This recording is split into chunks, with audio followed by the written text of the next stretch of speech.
found myself in the city near Piccadilly. Don't really know how I got here. I got some pictures on my phone, new names and numbers that I don't know. Address to places like Abbey Road, day plans tonight, night turns to whatever we want. We're young enough to say, oh, this has gotta be the good life. This has gotta be the good life. This could really be the good life, good life. I say, oh, this feeling that you can't fight. The city is on fire tonight. This could really be a good life, a good, good life.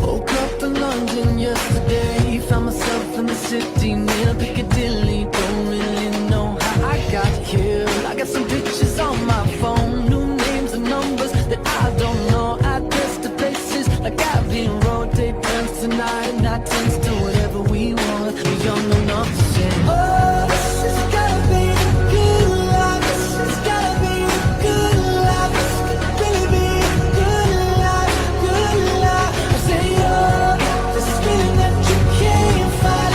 The city is on fire tonight. This could really be a good life, a good, good life.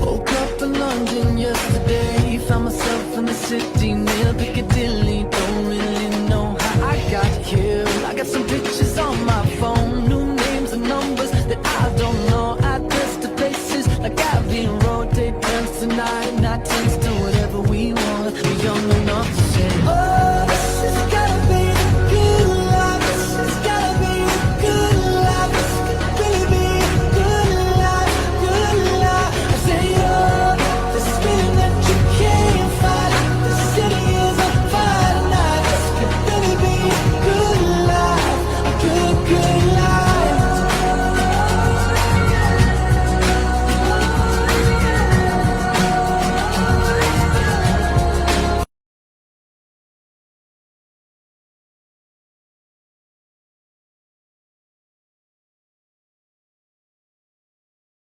Youth would want to commit suicide when there's so much to live for.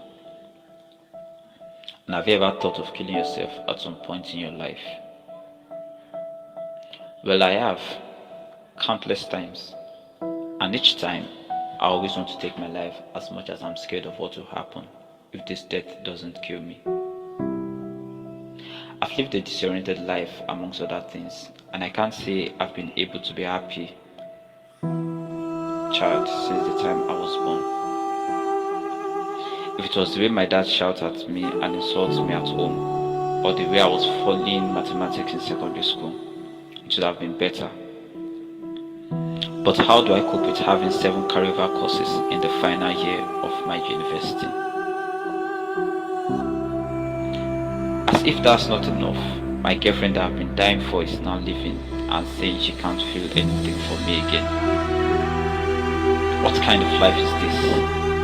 So many heartbreaks, so many heartaches, so many problems, no immediate solution. Sometimes, I wonder why things have to go bad before they can ever turn good. And some other times, death becomes the only option when you know you are done and just want to find inner peace. Dear suicide, I've made up my mind to come meet you today. But before I go, I want to show this society intriguing details about what makes a person commit suicide. Perhaps they can have an understanding as to why people like us prefer to choose suicide as a healing we need, rather than looking for a cure to ease our pain. Because it's either our problems become a cause to live with.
My friends.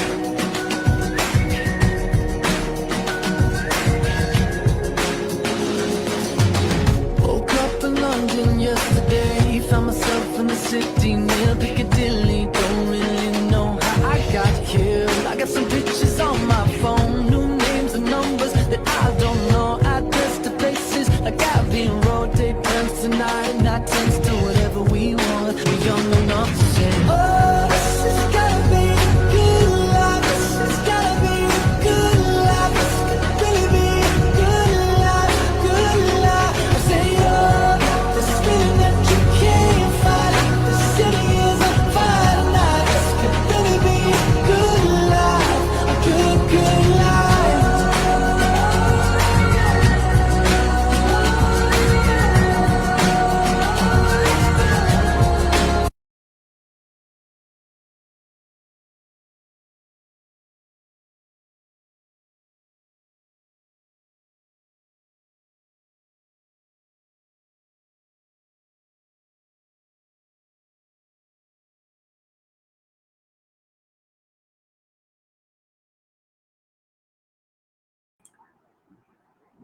Yeah, hello, good evening, everyone, and it's nice to see you here again, because this is the fifth of my book that I've been doing for the past 1 year.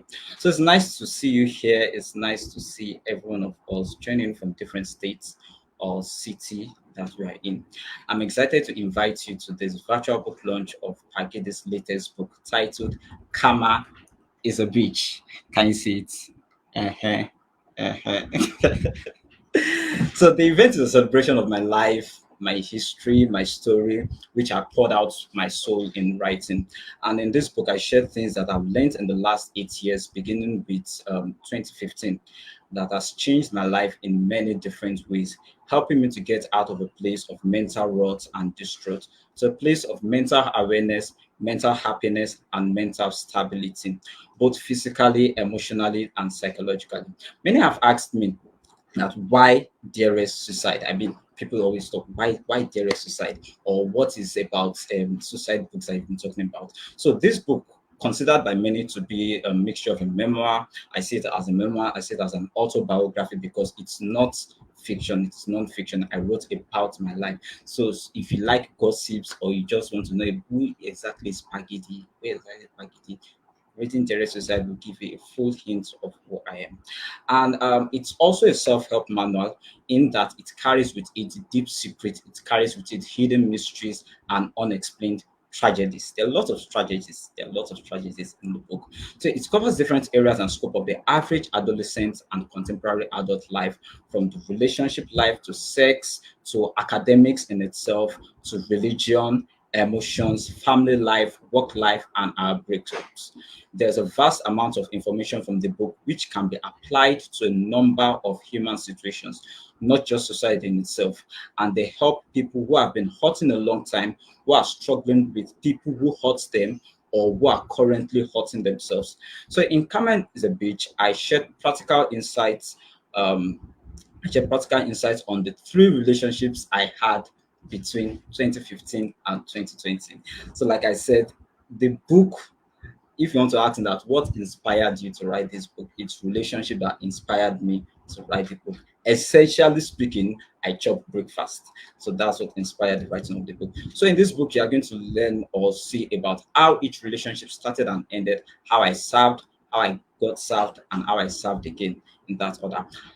Also, how I had 7 carryover courses in the final year of my university. Yes, people say, wow, 7. Yes, I had 7 carryover courses in the final year of my university, leading to an extra year.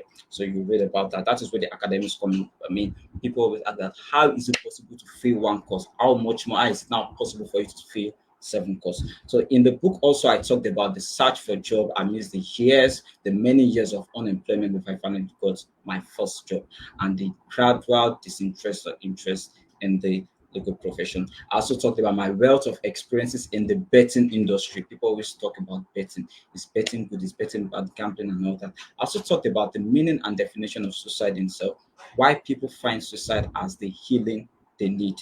The many Nigerian teenage and youth suicide stories between 2019 and 2021. I mean, if you agree with me, in the last 3 4 years, there have been so many cases of suicide that we see, whether on Facebook, Instagram, Twitter, so many cases of suicide, especially among university students, many Nigerian universities that had issues of suicide. And at the same time, foreign statistics of suicide with America as a case study. You know, in the American statistic, it says that every 20 seconds of human existence, someone commits suicide. So what it means virtually is that before this virtual book launch even comes to an end, at least 2, 3, 4 people would have committed suicide somewhere. So that is what makes this book very more important. I also talked about pastors who committed suicide. I wrote about footballers who committed suicide. I wrote about writers who committed suicide, including a 60-year-old man who used the last 1 year of his life in planning how he's going to die. He used 1 year of his life in planning how he's going to kill himself, and he ended up killing himself, and so many more. So you're about to experience different twists, turn intrigues. I have plethora of guests that are going to come online to give us different takes on it. So with me in the studio is Umfreshaya. I have Umfreshaya in the studio. I have Tochukwu in the studio. I have Oluwapelumi Awoten in the studio, and I have Victoria Johnson in the studio as well. So I'm going to start with Umfreshaya. to read his biography. Is it biography? I don't know what they call it now.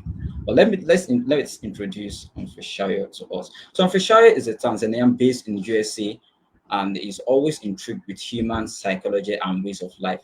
He enjoys reading and engaging in deep thoughts. He has a diploma in procurement and supplies and certificate in business administration.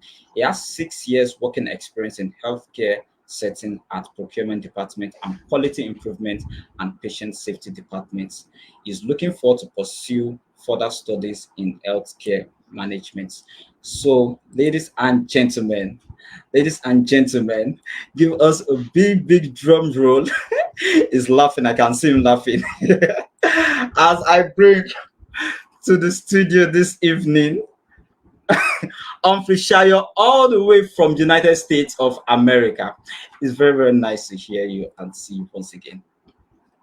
Can you check your? Yes, I had not muted. My bad. Good. Your way of introduction is just exquisite, and I'm really honored and happy to be with you today. So I have a very simple task this evening, and it is thrilling experience to always have an interaction with a fellow writer, a fellow friend.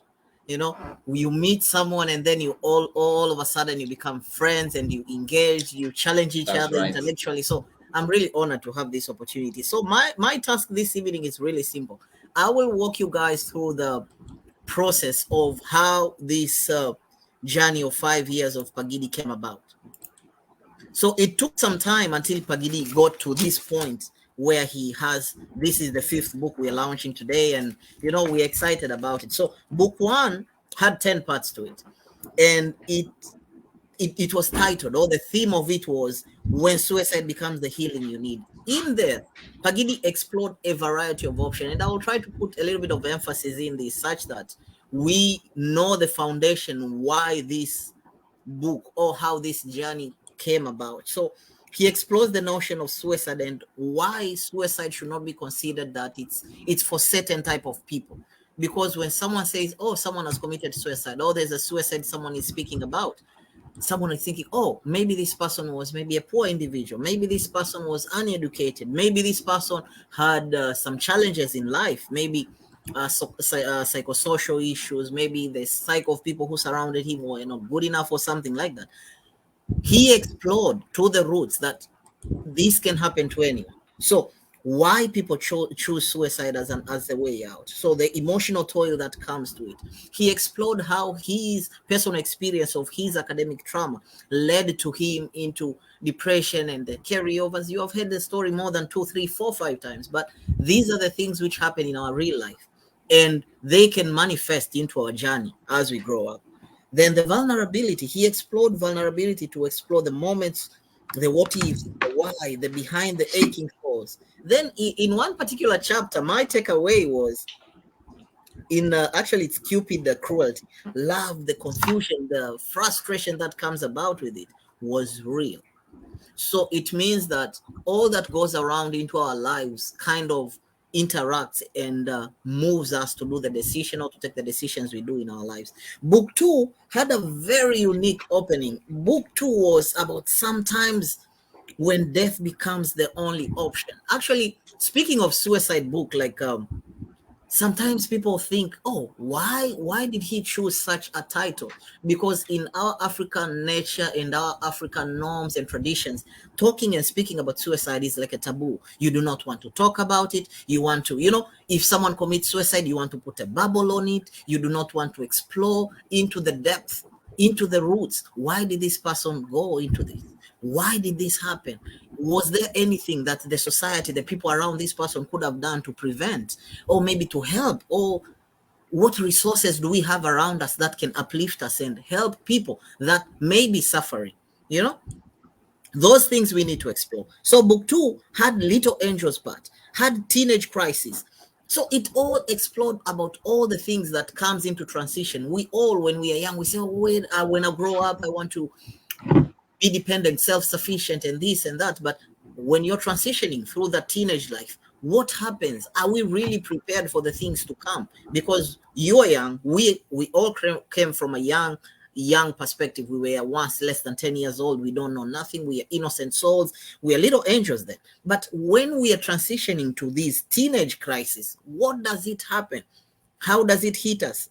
When growing up, what are the things that influence us to be who we are?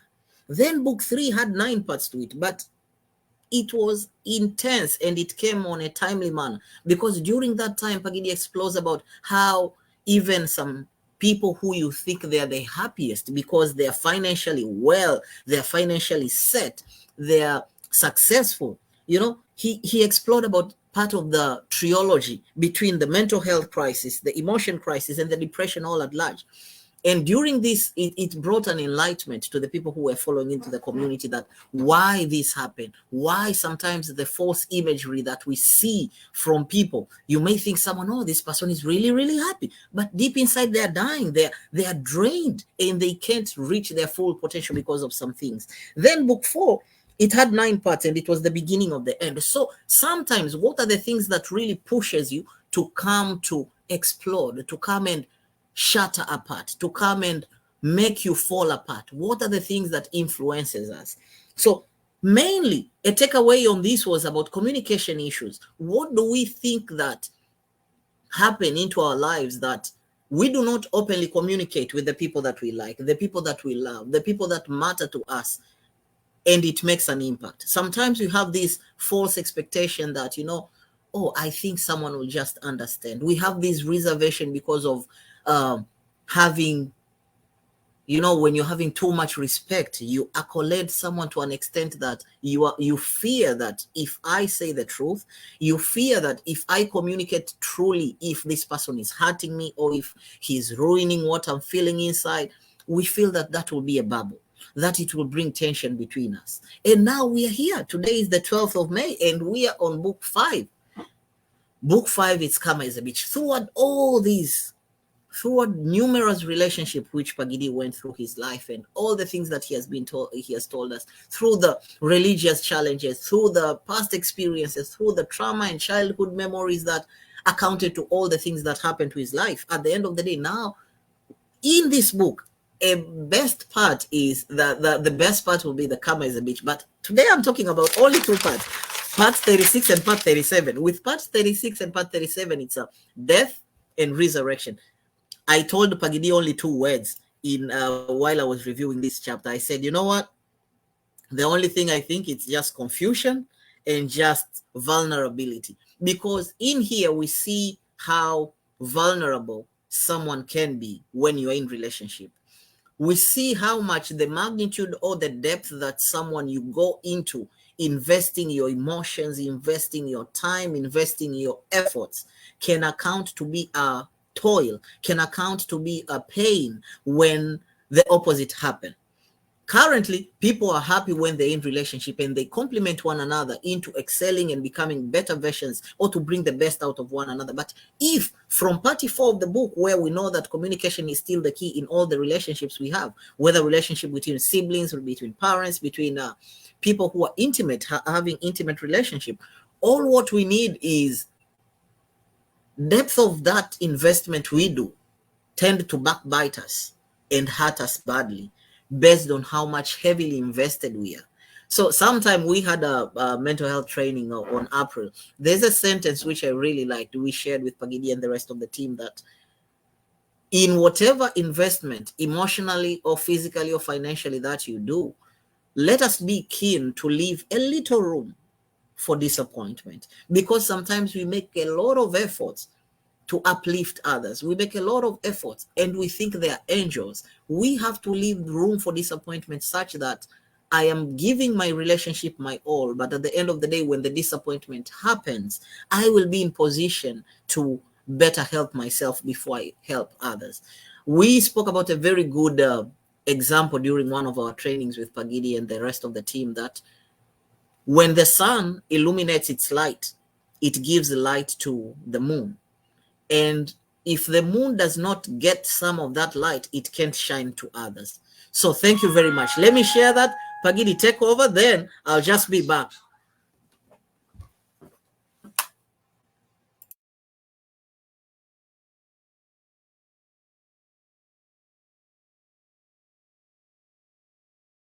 That's very very nice one from Shayo. Please give me a moment.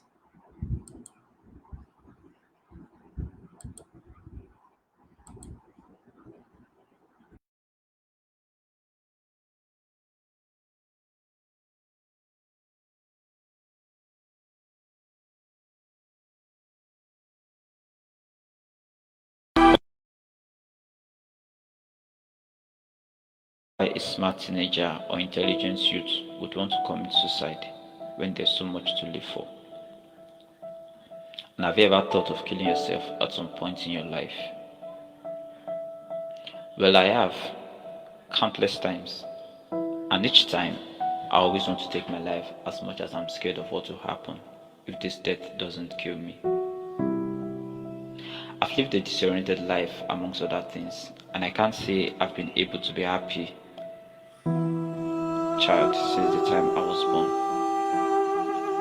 If it was the way my dad shouted at me and insulted me at home, or the way I was following mathematics in secondary school, it would have been better. But how do I cope with having 7 carryover courses in the final year of my university? As if that's not enough, my girlfriend that I've been dying for is now leaving and saying she can't feel anything for me again. What kind of life is this? So many heartbreaks, so many heartaches, so many problems, no immediate solution. Sometimes, I wonder why things have to go bad before they can ever turn good. And some other times, death becomes the only option when you know you are done and just want to find your peace. Dear Suicide, I've made up my mind to come meet you today.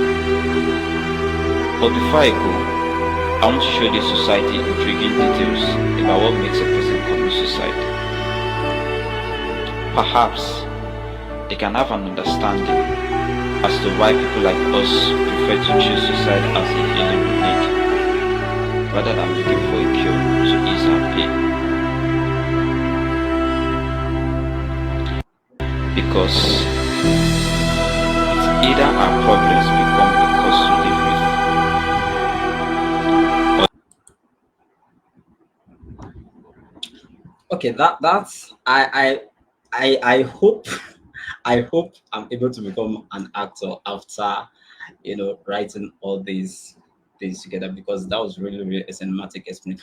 The behind the scenes of shooting that thing wasn't easy at all by any chance. It wasn't by any chance easy, but it was an interesting experience because it helped me put myself into the character very. I mean, we are writing about Pagidi's story. So Pagidi had to be Pagidi to bring out the bigger picture very well. I want to introduce this evening our host. Is it host? Our moderator for tonight. Our moderator for tonight is Comfort Modi, and she is here in the studio with me. Um, I'm sorry, my screen is a bit hanging. If I can't,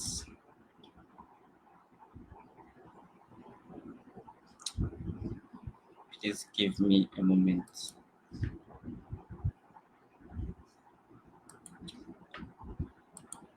Please just give me a moment to get my screen. Um,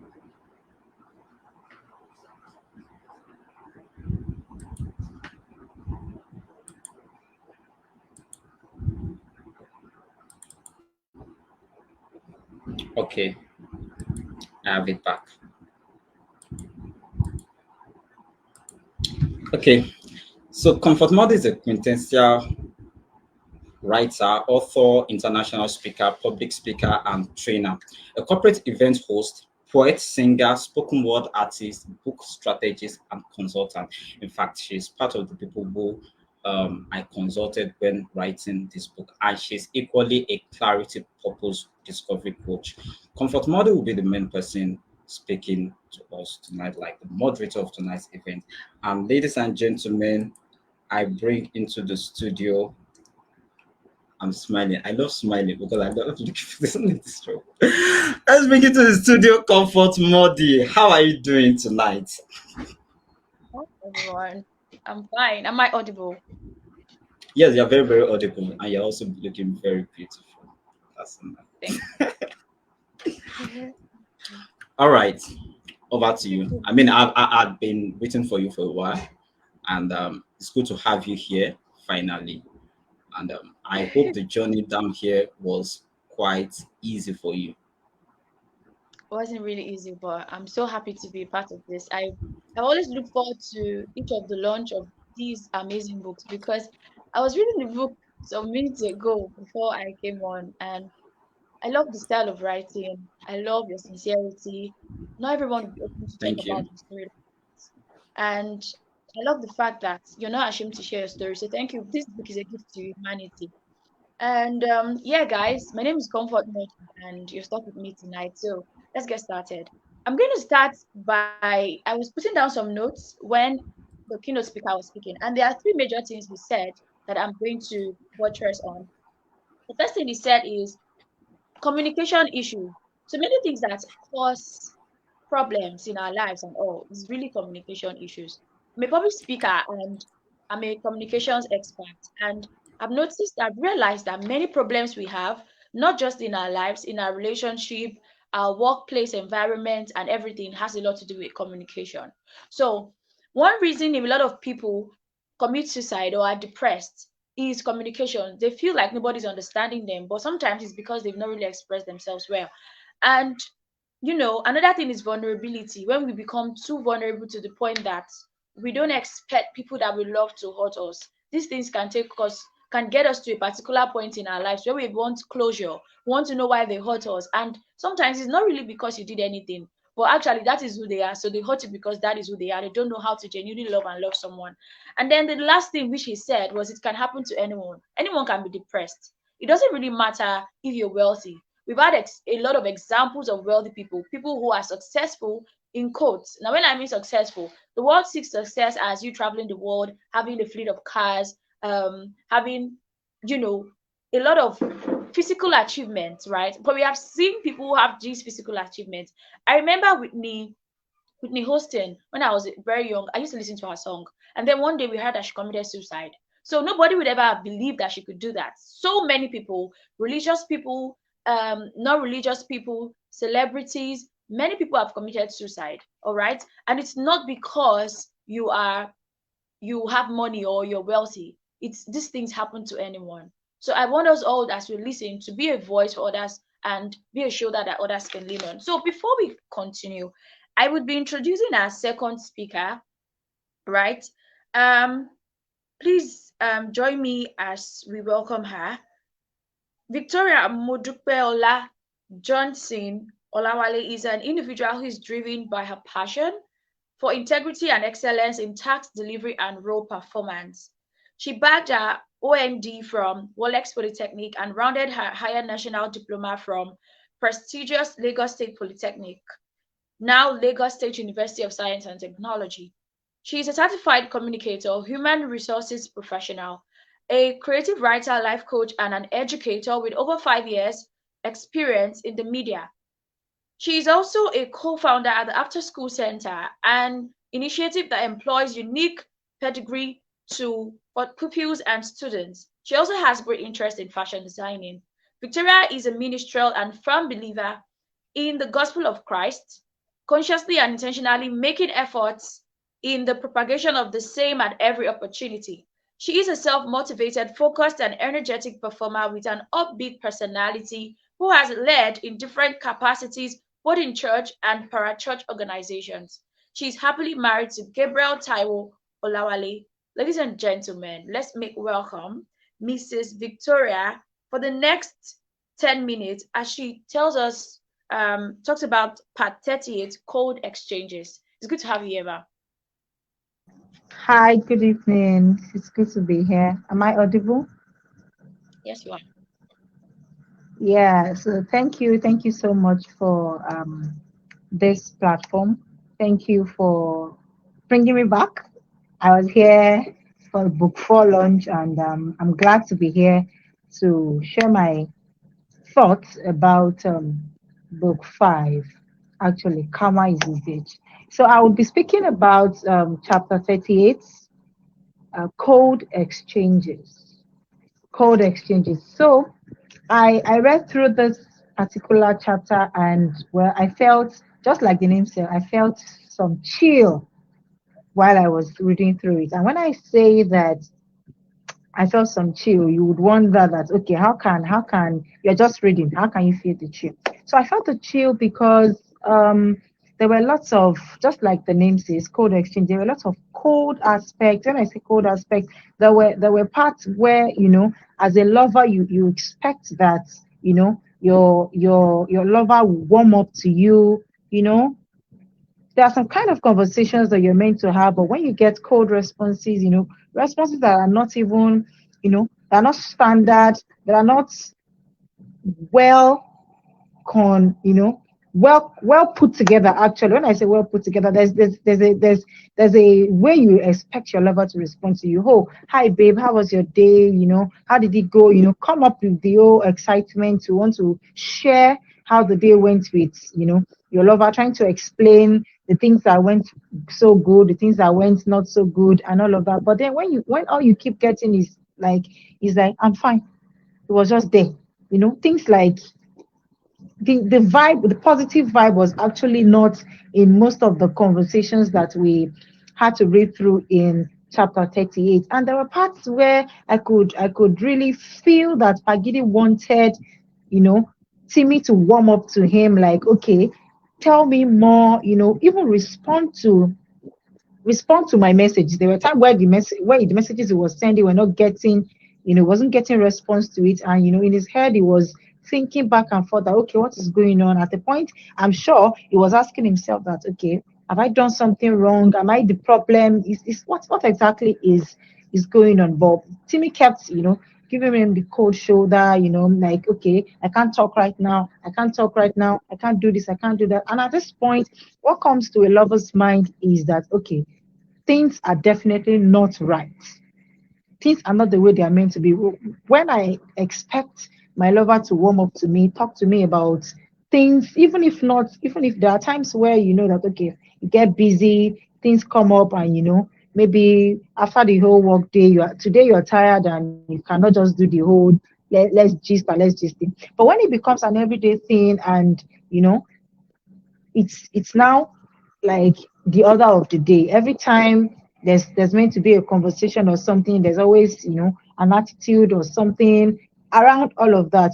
Then the lover starts to feel like, okay, what exactly is going on? It means that something is not right, which is exactly what Pagidi felt in chapter 38. He felt that, okay, things were not going right, and he at some point started to ask questions, started to apologize for things he didn't even do, or he didn't even know if he did or not. And then it was at that point that started to get the start to get responses like, okay, you didn't message me for some days, or you gave me some messages, and I respond. Things that were just not adding up.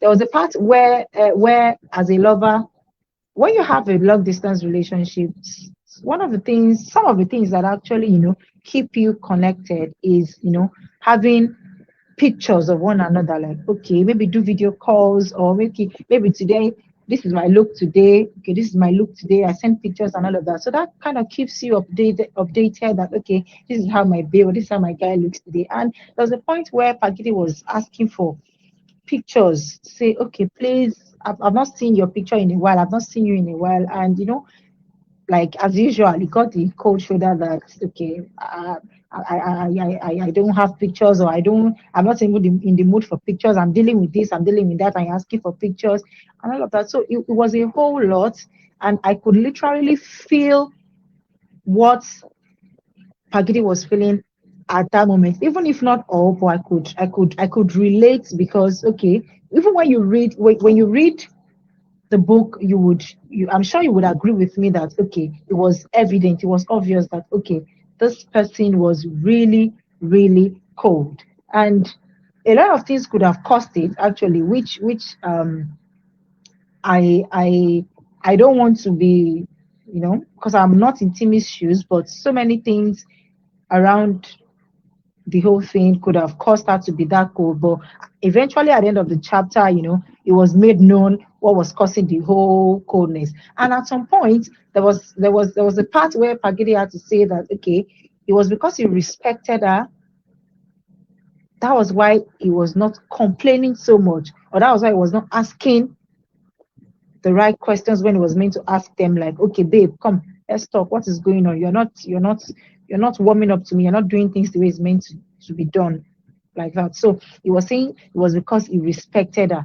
Well, I have a bit of reserve when it comes to that part, because why would you say, because, well, if you say you respect your partner, the respect can actually come in for me in the way, in the delivery, actually, in the way you deliver your thoughts and how you actually felt about the whole thing. Not saying you respect her and you will not, you didn't want to complain, or you didn't want to air your mind to say, okay, babe, things are not going the way it should be, and we really need to trash this out. We really need to talk about this. So that part for me, I feel that okay, Pagidi could have done better. He could have, packaged his thoughts in a better way, and not necessarily say that okay, because he respected her, he didn't want to talk about it. And if I would counter myself, I would say that okay, someone that is not even responding to you, that okay, even when the person eventually responds, the responses are not the way you expect it to be. How would you have, made your thoughts known? Because I am here saying that okay, he shouldn't have said that he respected her. That was why he was unable to air his thoughts. But then someone that okay, that you've been trying and you've been trying, and it's not just the response is not just convincing enough. So in such a situation, it might be difficult for you to actually air your mind to say okay, let's talk about this, because you kind of be scared that okay, what kind of response would I get from this person? I wouldn't want this person to feel that okay, I'm too clingy or this or that and all of that. But basically, I would say that in chapter 38, code exchanges, wow, I feel that there were things that Timmy was not, she didn't disclose on time, and rather than keep that much, you know use up that much time to just waste your, I don't want to say, I really don't want to say waste your partner's time, but I would say probably um tread on your partner's emotions, because that was what she was doing. When you're being cold, when you're not responding, you leave the other person in a state of confusion, actually, because it starts to second guess himself, starts to he or she starts to think about a lot of things, be confused generally. So she could have probably just made her thoughts known and open up to say, okay, this is exactly what is going on with me, and that is why I am being like this, and all that, which eventually at the end of the chapter, she had to open up to say that okay, she wasn't feeling anything. She wasn't feeling anything for Pagidi anymore. And not just him, she was not feeling anything, love, hatred, or anything for anybody. So, so many things could have contributed to what she was going through at that moment. It could be psychological issues, it could be issues from home, stress from work, and all of that. But I feel that she could have handled it in a better way, because it basically was hurting her lover, which Pagidi, like we all know, it was hurting, because keeping me in the dark, and it is very important for the heart to connect, either in a long distance relationship or in a relationship that is that you get to see each other every time. It is important that the heart connects. And when I say the heart connects, you don't have to be side by side before your heart connects. When you know that okay, you're on the same page with this person, the kind of responses you're getting, you are not just the one, doing the pushing and pushing, and the other party is probably, being reluctant, or not giving it all. But when on both parts, it's give to me, I give to you, both of you are the vibe, the connection is there. You're both doing things the way it is meant to be. One party is not waiting for the other party to do this, but you know that okay, this is what we both want, and you're pushing for it with the right energy. That way the heart connects, and you won't have to start thinking that okay, there won't be any form of second guessing or thinking that anything is wrong or something else. So it is very important. One key thing that I was able to pick from that chapter 36, 38 rather, is the fact that there was no connection. They were not connecting on the level that they were meant to actually connect, and it was an issue, it was a problem, and no lover would want to find him or herself in such situation. So I'll dress right here, and because I know Pagidi and Comfort are already giving me the look that okay, madam. So I'll just rest here.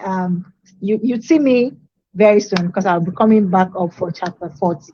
So see you Yeah, soon. I was actually enjoying it, but at some point I was kind of feeling shy. I mean, it's a sweet and annoying thing in that I'm, you're talking about me. That's what it's vexing me. And I'm the one that wrote the book, so I don't know. It's let me just allow comfort talk because I don't even know what to say. Abi, I understand that feeling. Oh, these people are discussing me. This one is gossip that I'm there. I'm part of the gossip. It's not about me. Exactly. And I kept mentioning your name. So I just want to see ourselves. There are certain things that bring back oh my God, did this really happen? And it's trying to bring back old wound. But one thing we always ask is what helps us to heal, because everyone has a story to tell, right? It's just the bold yeah, ones that don't to tell the world what they've been through. And we all have something to talk about. And I understand what hurts because I was. Now imagine something you've tried to forget, something you've tried to heal from, and somebody's bringing it back. Yeah, so tragedy, you really deserve. I don't know what to say. This is where I have to leave this place. Okay, thank you, Ma. So I'm gonna like I've always done. I'm gonna pick out some of the very important things you said uh in 2 minutes. The first thing you said, which I like, is red flags. There's a song I like to listen to by Andrade. She talked about red flags a lot. She said she saw the red flags, though, but she was a fool and she thought we were going to change. That was the lyrics of the song. And many times we hear red flags in relationship, online, marriage. We say you will see the signs. And I've learned from experience. I've learned from experience that nobody will change for you if they do not want to change. Love cannot make anybody change. Like when I mean love, I know love will make people change. When I mean love, the love you think it's that is emotional, not sacrificial. No, these people have different definitions of love. But love is sacrificial, right? But if somebody wants to make something work, they would make it work. You don't need to tell them. They would want to make it work. So the moment you see exactly, you're telling somebody this, that, and they're still repeating it, it means they don't want it to work.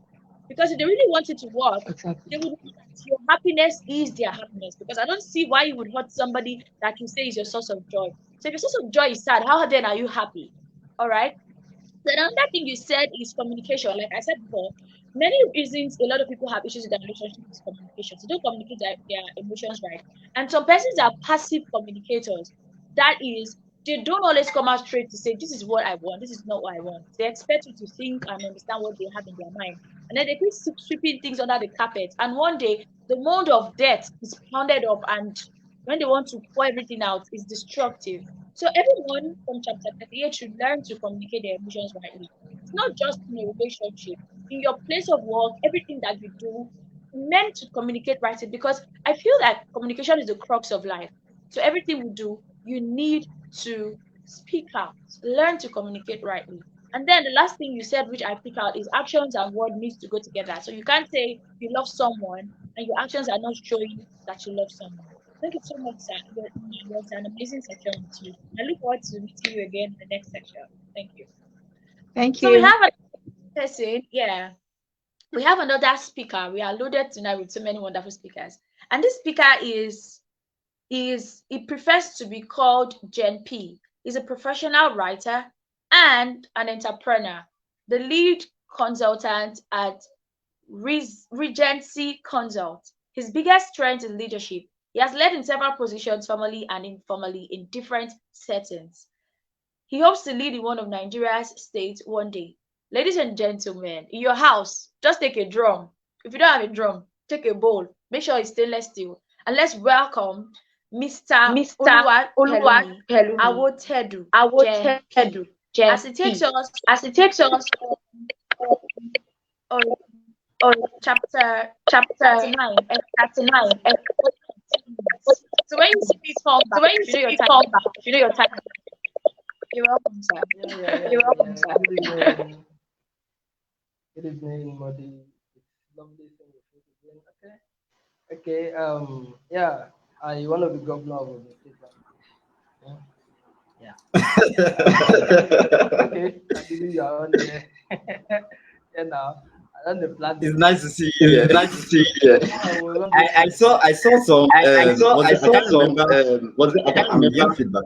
But I can't remember But I some can't things remember back when you are already some things back when sharing you are already sharing commissioners commissioners and and attorney general and the everything. general and everything. I wanted I to wanted to apply, apply, but I just remember that but I my just best remember that my certificate best is certificate showing is showing Lagos and Lagos not Ogun and State. not Ogun State. But you But you want to you want to be you governor want to be in governor either in Ogun either State or Ogun State Lagos State. or Lagos State.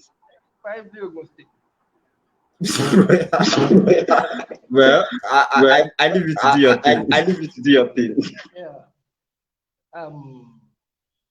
Let's go straight to business. I'm talking about part 39. That's excuses. Let me start with the words of Jim Rohn. He's an American entrepreneur. He says, if you really want to do something, you find a way.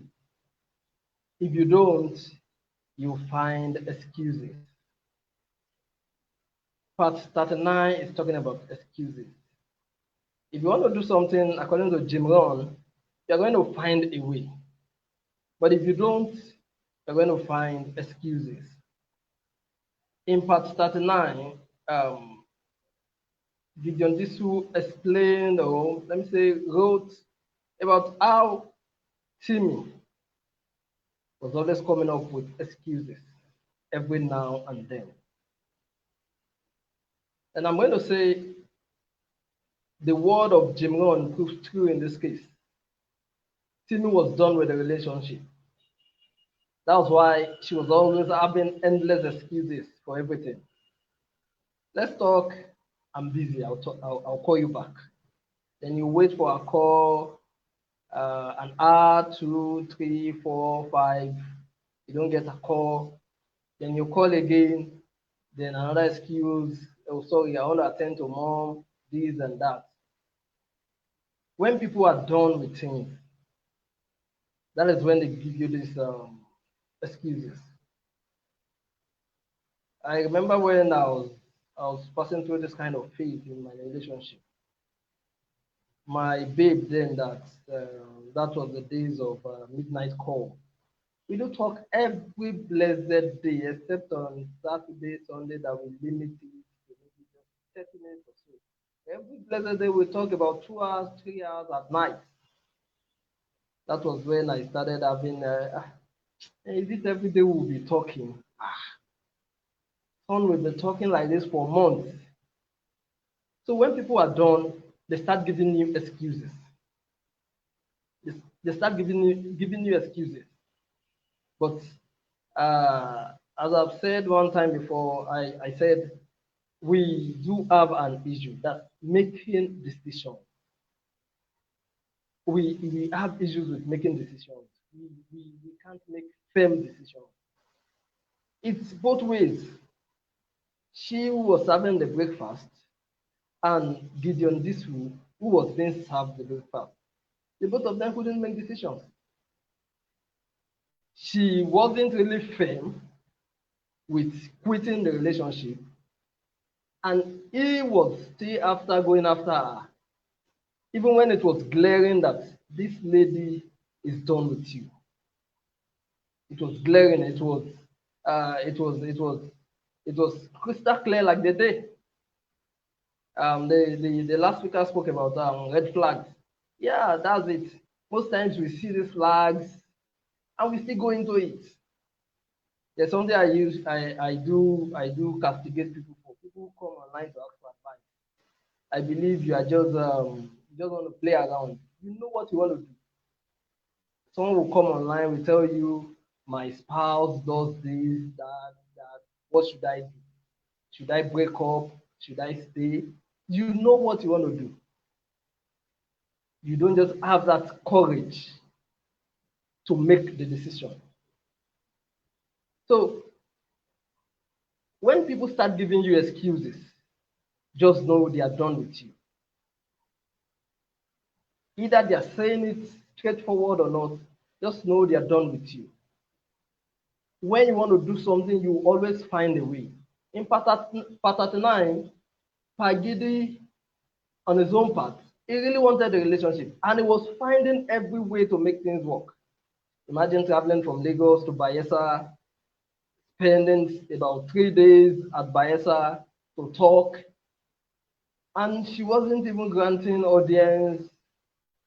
She she was either going from one place to one party. She wasn't granting the audience for talk. That is, we are done. And this is it. When people are done, one of the major things they do is the severe communication. Don't deceive yourself. The severe communication. Once you can severe communication, you have created a gap. So if anybody has stopped communicating with you, they know that there's something at stake. There's something that is wrong. The last speaker spoke about it, that communication is important. It's very important. Once you guys don't communicate, then there's something. You are breaking a sequence. You are breaking it already once there's no communication. So either you are the one offering it, that is, you are the one stop communicating with your partner, or it's been done to you. Just know there's a problem and make your decision. Make your decision. Once they start giving you excuse, make your decision. It's you will try saving the relationship. But I tell you what you are doing to yourself, you are hurting yourself the more. That is just what you are doing to yourself. You are hurting yourself the more. It's like being in a hole. Stop digging. When you are in a hole, you stop digging. Someone does not want you. You are going after that person. It's like you are in the hole already and you are digging continually. You stop digging. Make that decision. Make that decision. Make that decision. When they start giving you excuse, let them go. Make that decision to stop going after something that does not want you. So in part 39, you are going to see a lot of ways people do things, that is, when they are no longer interested, when they no longer love you, when they don't want you any longer, they start giving you excuse. While I was preparing for this, I remembered my story with one of my ex. I had to go back to messages, and wow, I saw that I was chatting with myself for like 2 months. I'll talk, no reply. I'll go back again, talk, no reply. Go back again, talk, no reply. And even no reply to date. I think the last time we talked was I sent her a message through that channel was 2015. So I related it with Pagidi's case with Timmy. At a point, he was messaging himself. He was messaging himself. He's going to message. Timmy was not going to respond. He will message again. She doesn't respond. At a point, she just went off. She deactivated her Facebook, so she wasn't going to get any message from Gideon through that means. So when they start giving you excuse, just know that there's something at stake. Make your own decision, because either you make it or not, they are going to make their own decision, and you are going to get hurt. You are going to get hurt. So part 39 talks about when relationship goes south, when a party quits loving, and when love is not reciprocated. I'm going to leave this section with the words of TD Jakes. I remember in 2015 when I was going through this kind of phase, I was trying to get a lady then. I was trying to get a lady. Pagidi knows her well. Tayo, that's her name. But she wasn't the one affecting me. My ex was the one affecting me. So I was doing my best to get Tayo, and she was playing the hard to get. Then Pagidi came to me one day and sent me a clip of this video by TD Jakes.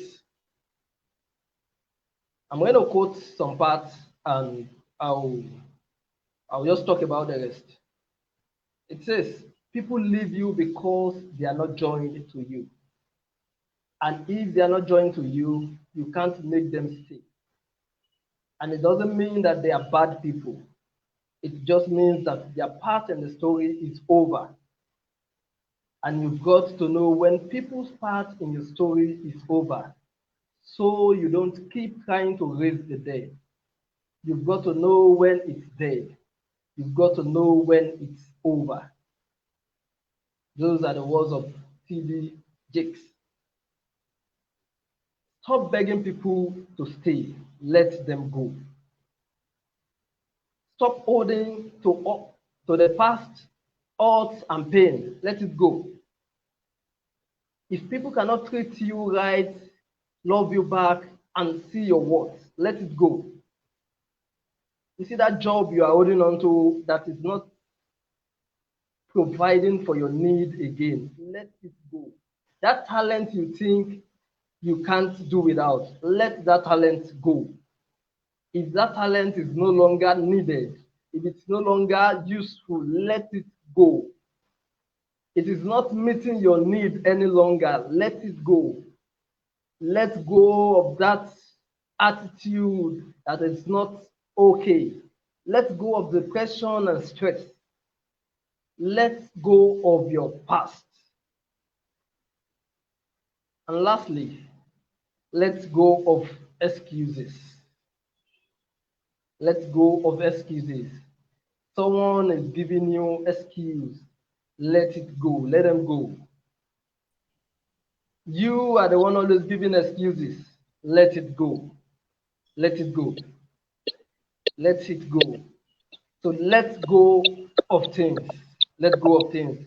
And in the words of one of my cousins, he says, if you love someone, let them go. If they come back, let them go again. It means no one loves them. So let things go. Let things go.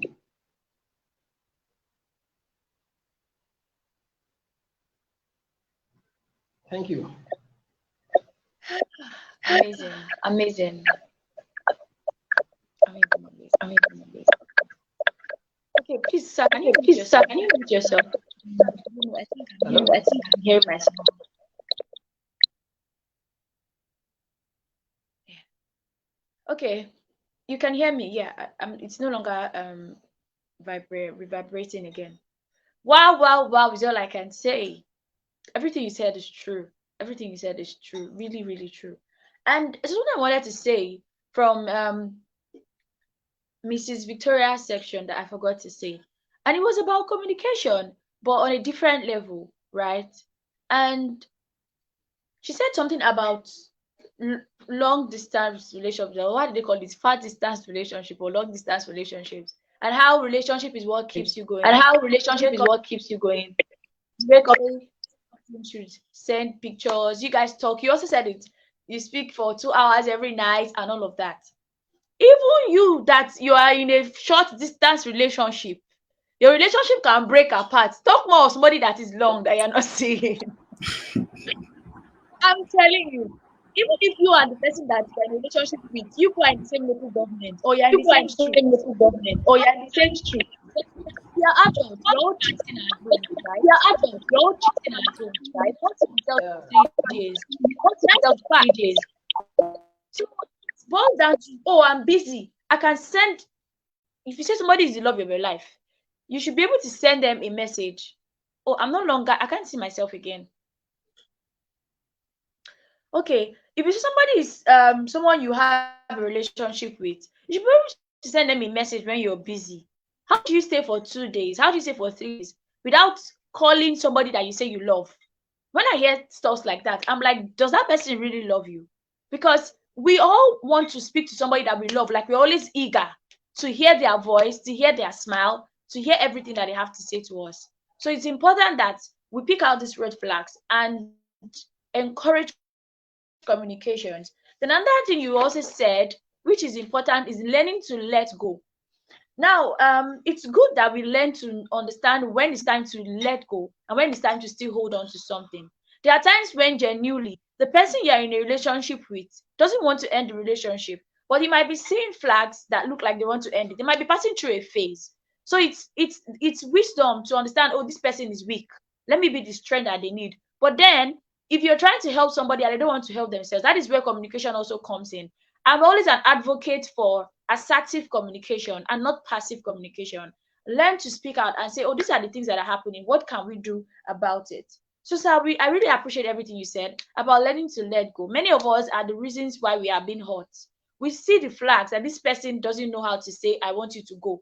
The person is literally telling you by their actions, by their I don't care attitude, by their excuses, they are doing.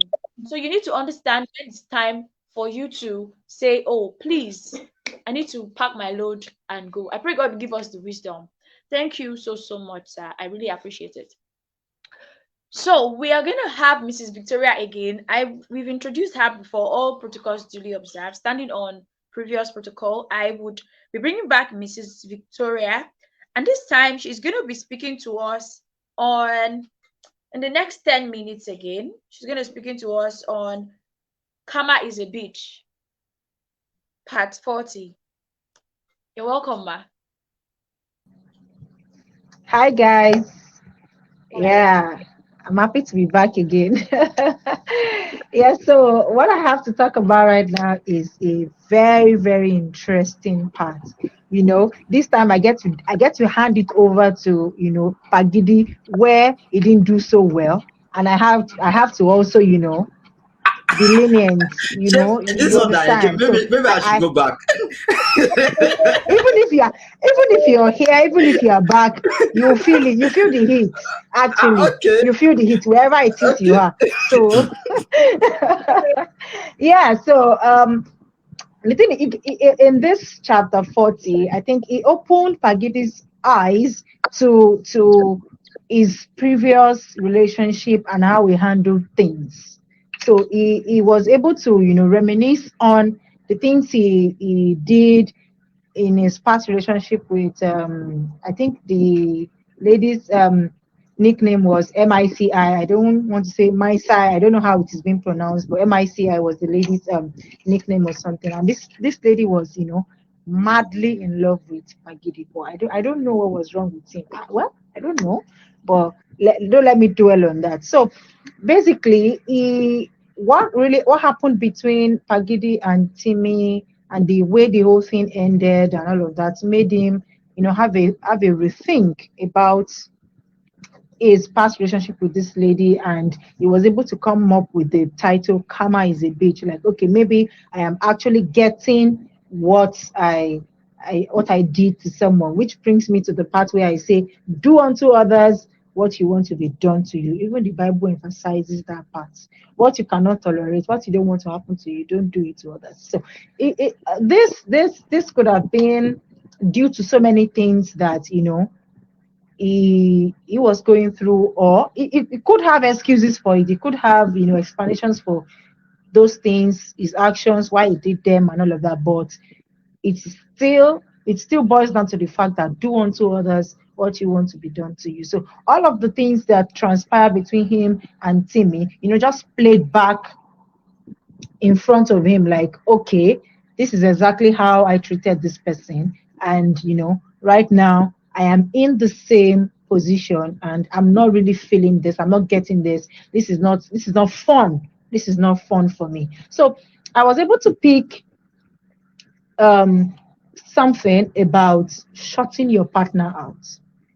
There's basically no reason why you should shut your partner out. I know that sometimes we feel that, okay, I don't want to burden this person. I don't want this person to to be bothered about whatever it is I'm feeling, especially when you have a partner that is very caring, and once the person gets to know that there's something wrong, or anyway, the person is always doting on you, and it's a good thing actually to have someone you love dote on you that way, to always want to be involved in anything that has to do with you. So I see no reason why you should feel like, okay, let me shut you out. In the first place, why are you in a relationship with that person if that person cannot get to know everything about you, everything around you, everything that happens to you, how it happened, when it's happening, and everything around that?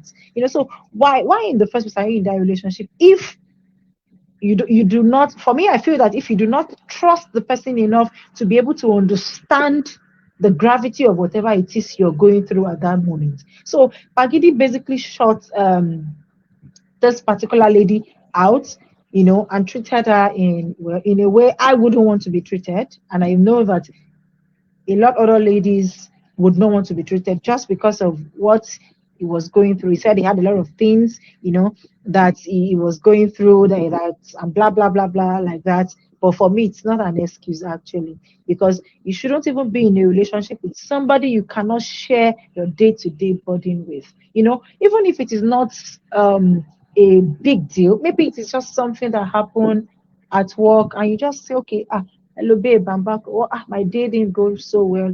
This happened, that happened, and the person is able to, even if the person will not be able to, give you a lasting solution, but the person can come up with, comforting words, encouraging words, things that will make you feel a lot, a lot better. So, another thing I picked in this chapter, Karma is a Bitch, is the part of growing apart. Growing apart. When I say growing apart, I'm sure that there's a level to which Pagidi was with this lady when they actually started, and there were things that he was exposed to, there were things that he knew, and they both, there were some principles that they lived by. There were some things, there were common things that they had, there were things that they had in common actually, and it felt good. And at some point it felt like, okay, Pagidi grew to learn some other things. He learned some new way of life. His lifestyle, basically, some things changed about him, which, this person didn't really get to know on time. And, when she eventually started to know or to learn about those things, it was disappointing. So there was a part where Pagidi posted something that he was a psychopath. And, I'm sure she felt like, okay, the same person that I knew from way back that we, saying that he is a psychopath. I don't know the context to which Pagidi posted that, but if I were to be in her shoes also, and my so-called lover is posting that he's a psychopath, because I had to check the meaning, even if I knew it before, but I had to also check the meaning of the word psychopath again. Someone that doesn't care about other people's feelings, someone that's, that even has criminal tendencies and all of that. So I'm like, I'll be like, are you serious? At what point did we arrive here? Is this the same person that I've been in, that I've known, for a while, and I'm actually in love with? How did we arrive here? So it felt like, okay, they grew apart. He grew to learn some other habits, some other way of life and everything, and she wasn't really, into it. She didn't really know about those things, and when she started to find out, it was alarming, it was surprising, and all of that. And there's a part where accepting you for who you are comes in this whole thing, because the fact that we grew up, let's even say that they grew up together. I don't know if they grew up together, but let's say that they grew up together, or they had habits, they have all of those things together, things that they both had in common. But the simple truth is, even there's an anecdote that says that 20 children cannot, play around for 20 years, even if that might not really fit in here. But what I'm trying to point out is that as we grow older, we pick up habits, new styles, and all of that. And we pick up so many things, and our experiences day by day, it shapes how we think and how we view the world, and it basically affects our lives and our day-to-day activity. So for you to love someone, for you to claim to love someone, I feel that you should be able to accept that person for who that person is, because it feels that she was not feeling the part where he says, okay, he's a psychopath and he has a lot more newer habits. He had newer habits that she was not really into, and you can't love someone and not love the person for who the person is. For me, okay, even if the person has new habits that you're not so comfortable with or that you find alarming, there's a part where you get to talk about it, that okay, why do you think this is the best approach for you to do things now? Why do you think this is how you should be now? Why what is making you form these habits? What is contributing to you becoming this kind of person? And all of that. So that's the part where I would say your lover should be able to accept you for who you are. And lastly, I would want to talk about adding pepper to bruises, in the sense that you've hurt this person, you've hurt her, as in you've hurt her so much, and she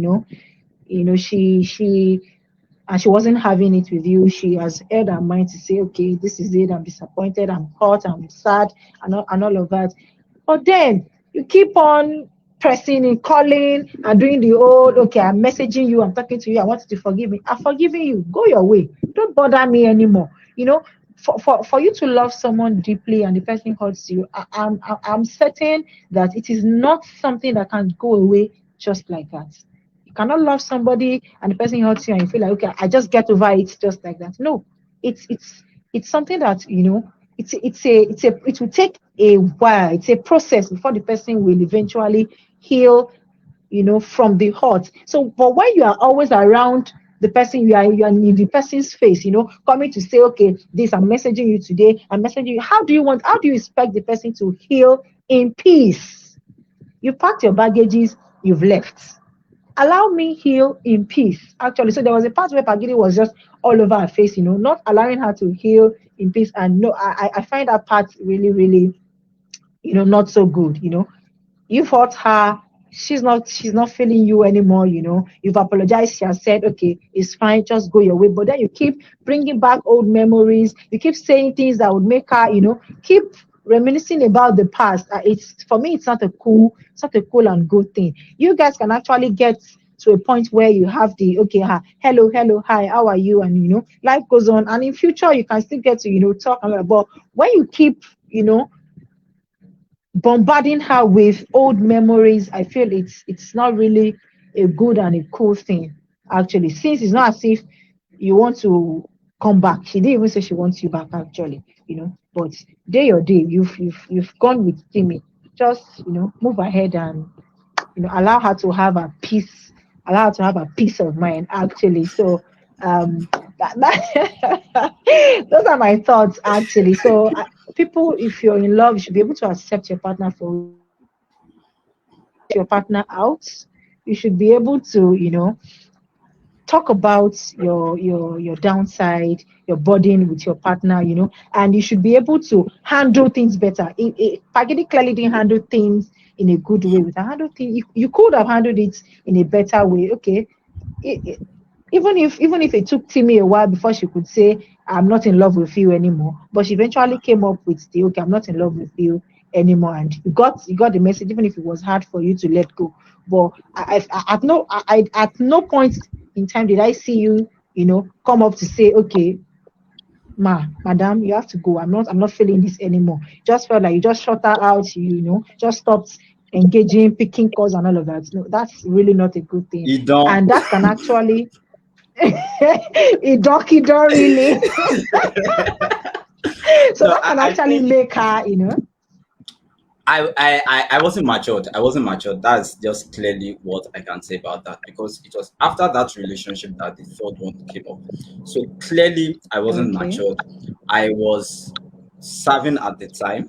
I'm not giving excuses, but I'm Okay. just trying to, because I But you are. understood later on what You're not happened. giving excuses, Because but you are. But okay, wait. How do I put it? How do I put it? I mean, I fucked up. I Yes, I get you. I fucked up. get you really. So, but the reality or trying to understand how I fucked up was that I was not matured. Because if I was Okay. matured, I don't think I would have done what I did. There would have been a better way. In Okay. fact, just like what Timmy did, I think, I don't know, I mean, bro, I think she was matured. Because, I mean, how do you, Yeah. I didn't have the capacity to tell. I think right now I can actually do it. If someone is disturbing me, I'll just like, guy, no disturb me. But as at that time, I couldn't do something like that. So, Yeah, well, it's we grow and we learn every day actually. But you could have, like you said, if you were matured enough, you could have handled it better. Yeah. So that's that's fine. That's cool. comfort you are looking. It is well. Oh. Now my book launch, but now me they collect cane like this. So It there are is well. It is a lot well. of things we did before, and when you look back, you be like, when did I do this? Thank God for Facebook memories. Right?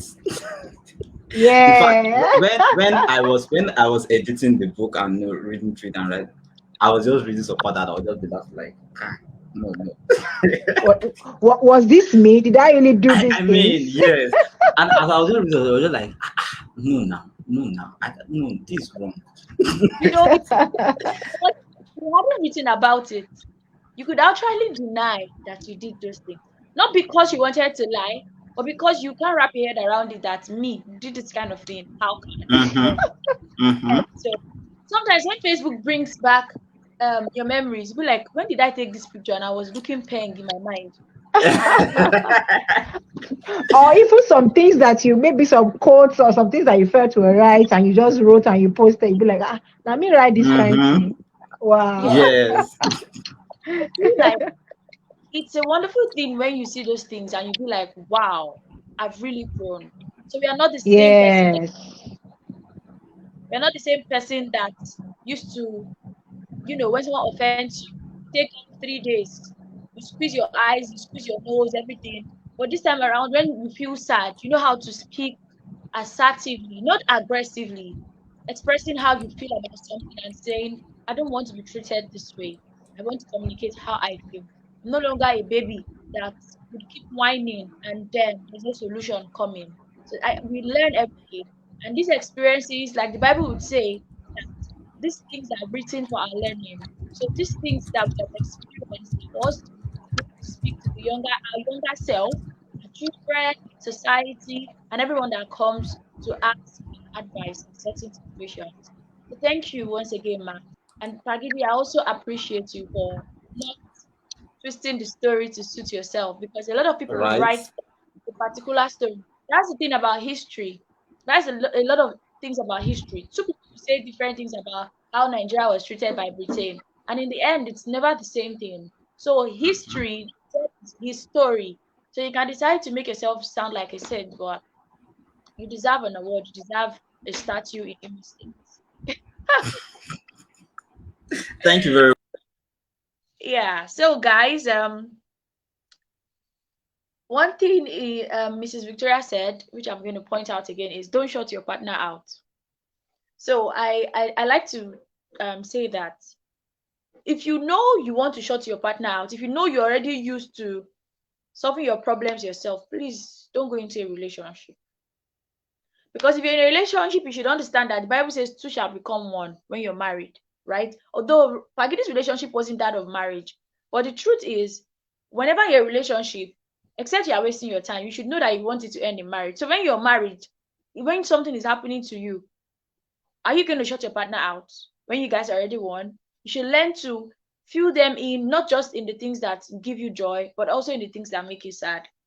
And also, um,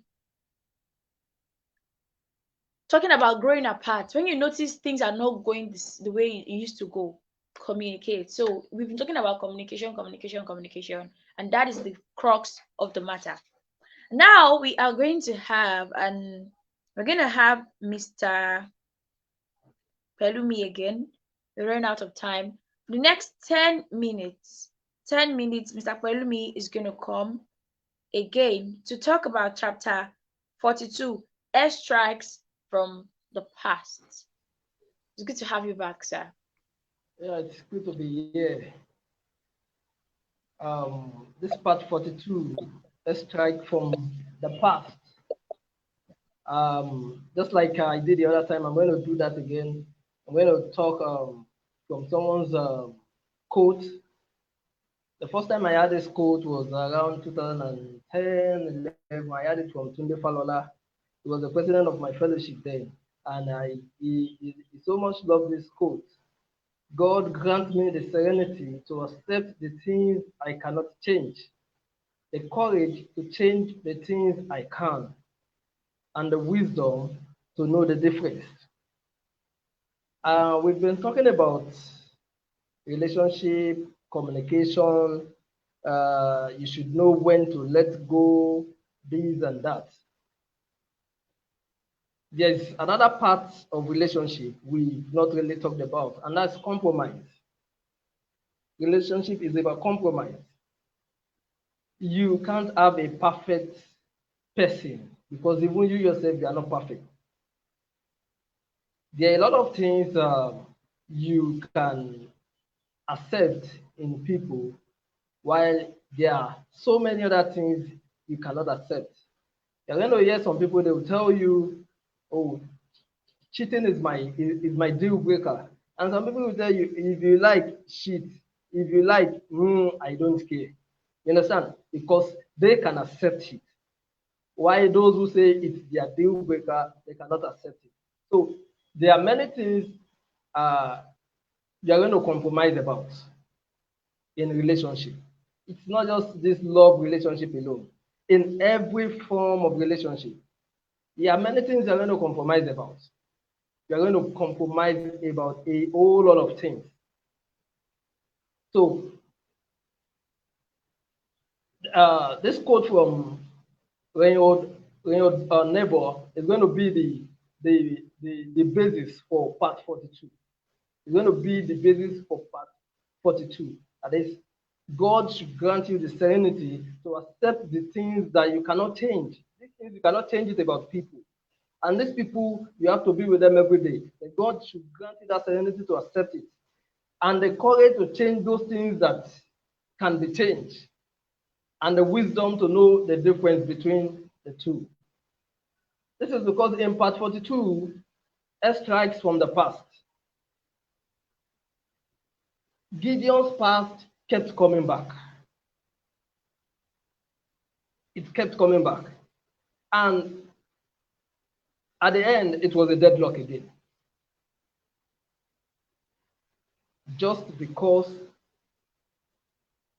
the things that happened in the past are still happening. And he cannot go by those things. He cannot go by those things. So the relationship kept eating the rock every time. First, it was Damilola who was coming back. That was immediately after the breakup with Timmy. And you know, the breakup with Timmy wasn't from his own part. He was still wanting Timmy back, and Timmy no longer wants him. So, and there's a way these things happen. It is when you're having issues that someone will start coming back, and somehow you will find succor, somehow you find solace in the person coming back because you are entering depression. So you just want something, you want someone to keep you out of it. So at that point, Damilola was coming back, and they began talking. They began talking again, calling themselves sweet names, love, babe, sweet, blah blah blah, and all the sweet names you can think of. Okay, at some point, Dami planned that the both of them should meet. Now, Dami planned it.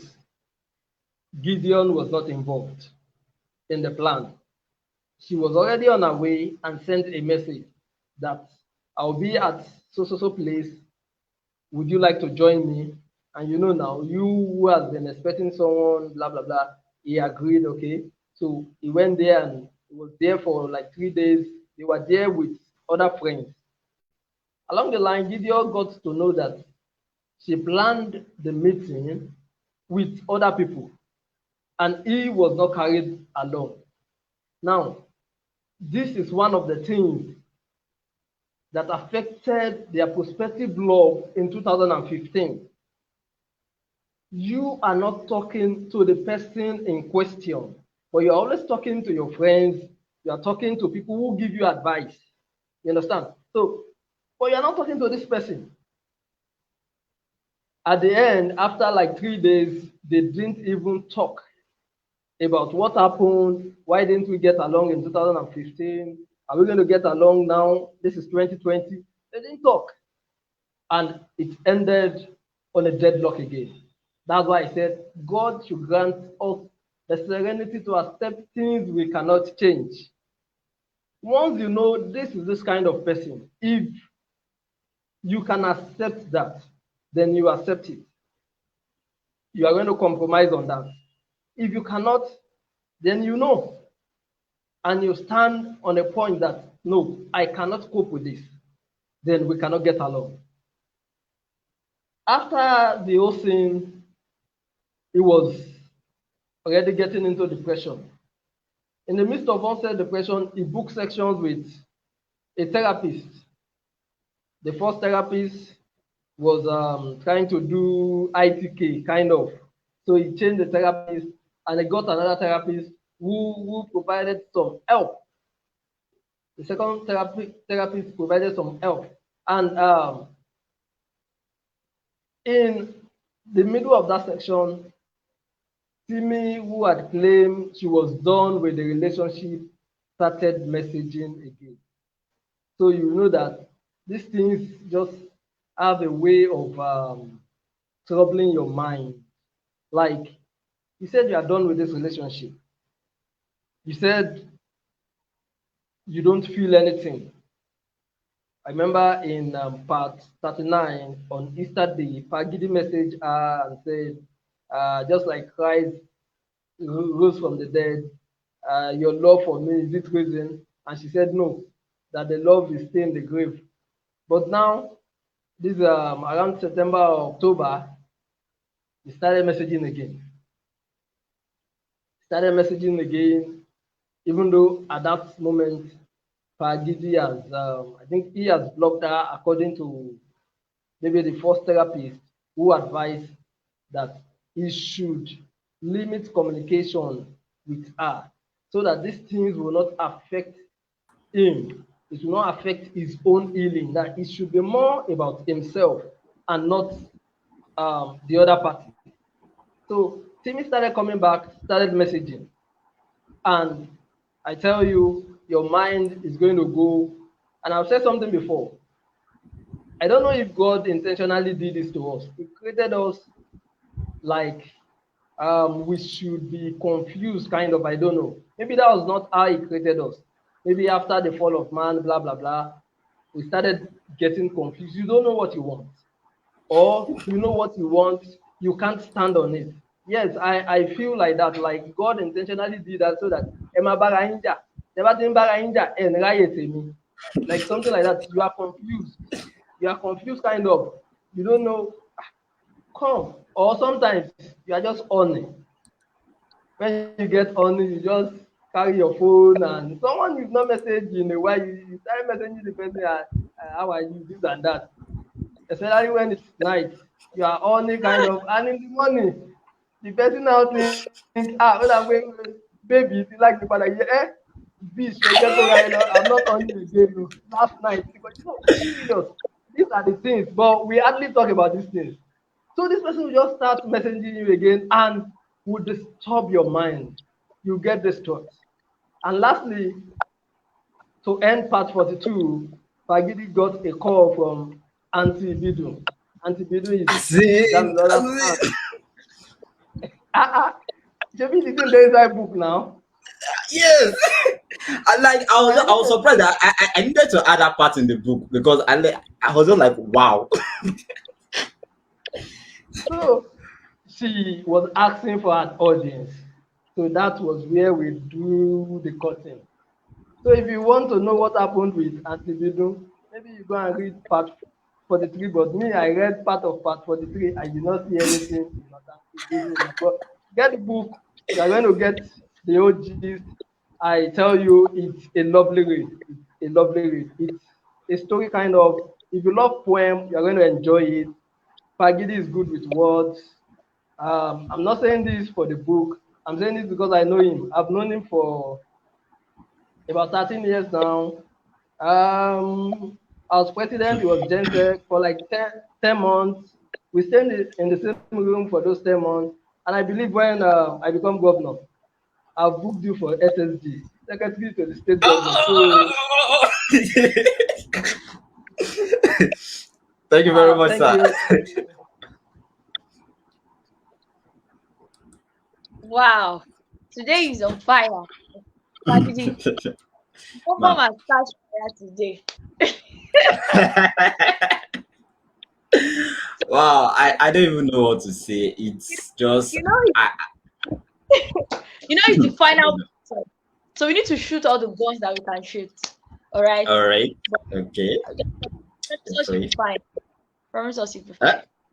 yeah, I definitely. I'm going to be fine. I'm going to do well. I'm not But, to say awesome. I beg you. well, we don't know what can happen in 2025. This thing is like a five-year process. The one But was 2015, another one was 2020. So I'm just looking at the calendar. It's already 2023. We don't know what can happen between 2024 2025. I'm looking forward to 2025. cancel that cycle. We cancel that cycle. We want to Okay. need more from you. Wow. Wow, wow, wow. Everything Mr. Kwelumi said, I really loved everything he said. But we need to close by 10 and we still have two more speakers. Okay, so we have control. God gave us, we need to understand that there are certain things you can control, there are certain things you cannot control. I studied business administration and there's something called SWOT analysis. Even in entrepreneurship, they're going to teach you. In personality, they will teach you, right? What is your trait? Your strength, weakness, opportunity, and strength, right? So, opportunity and threat. You need to understand there are certain things that you cannot control. Leave those ones and control the one you can control. So don't give yourself a headache where you're not supposed to have one. So we are going to have Mr. Humphrey again in the next 5 minutes. Let's put our hands together for him as he comes right now. The next 5 minutes, we're going to have Mr. Humphrey, our keynote speaker. Thank you.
Okay, sorry, Humphrey is not on the back comfort so that we can have the next speaker.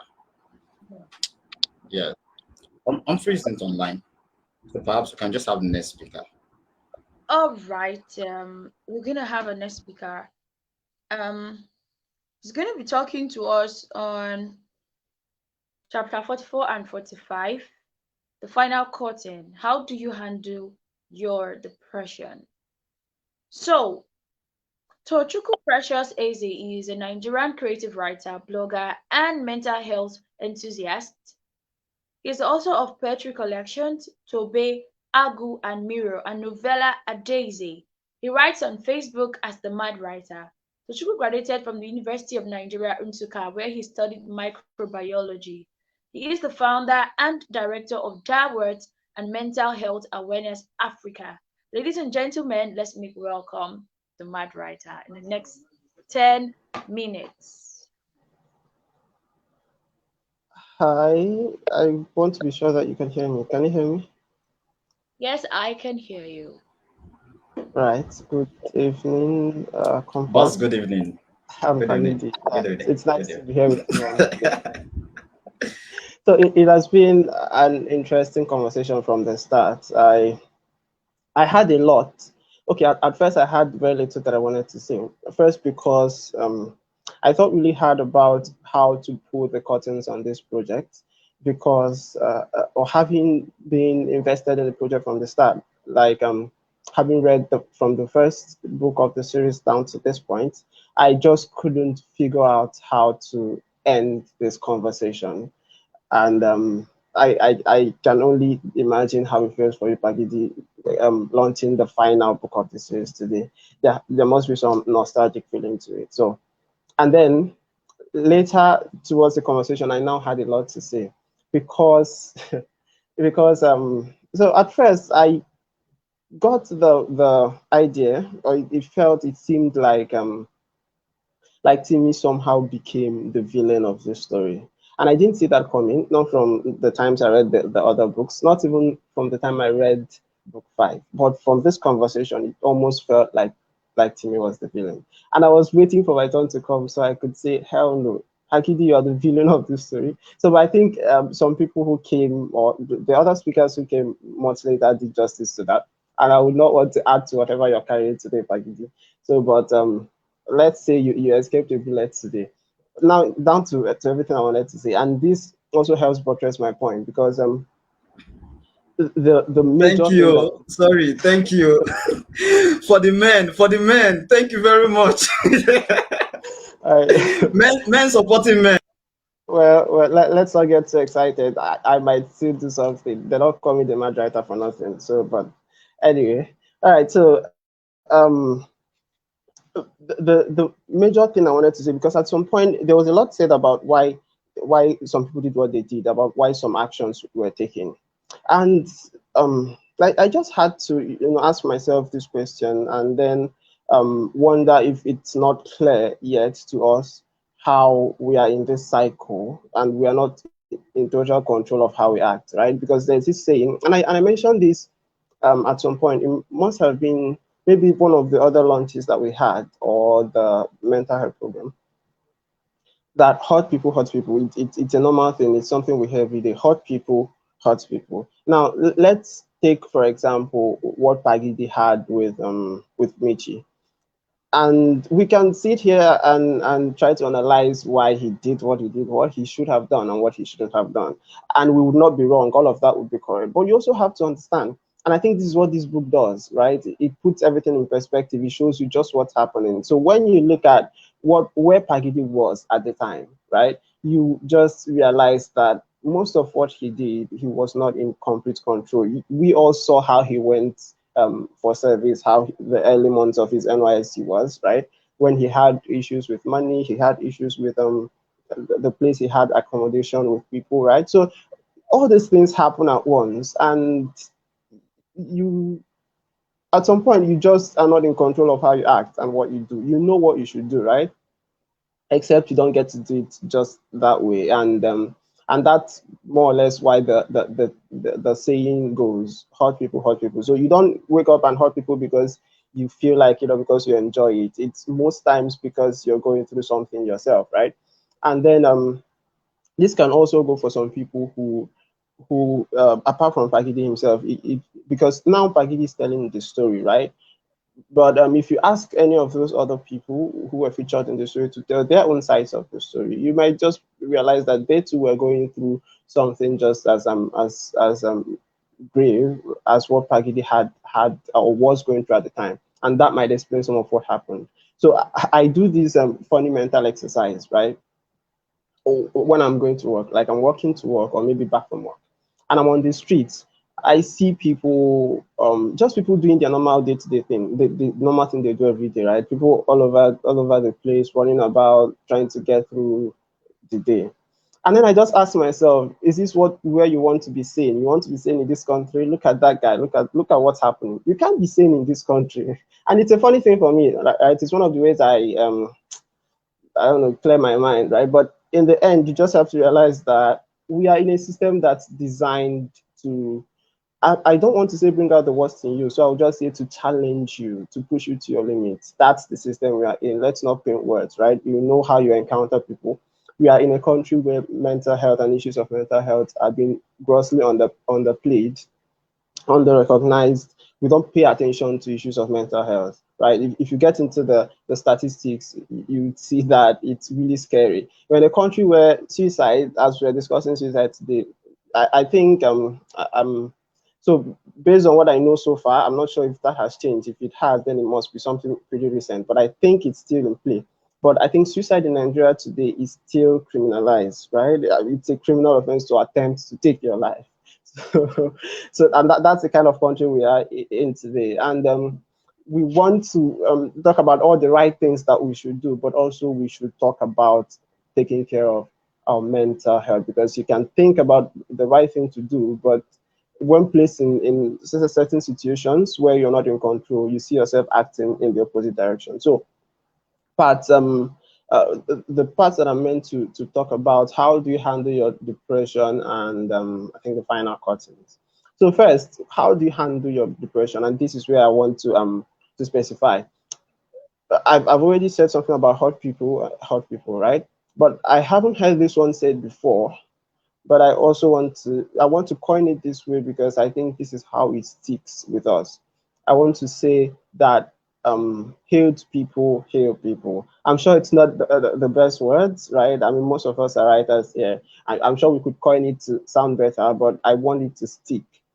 The same way hurt people, healed people heal people. Because you see that a lot changed when Pagidi started getting the help that he needed.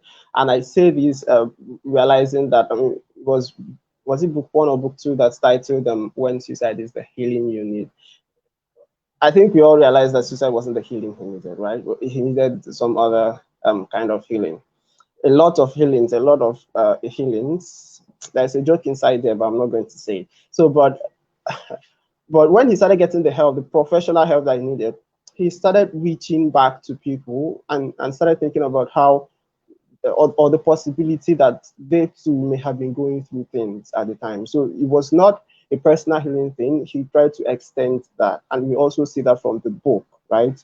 The fact that he is now telling his story and trying to reach out to people who may have gone through something like this, right? And that, I believe, primarily, how do you deal with depression? How do you handle your depression? You get help. You get professional help. This cannot be emphasized enough. You get professional help. And I enjoy that part a lot towards the ending, because I'm a mental health person. I like the fact that he dwelt a lot on issues of mental health. And then speaking of the final cuttings, I'm rounding off now. The way Bagidi ends the book, it's incredible.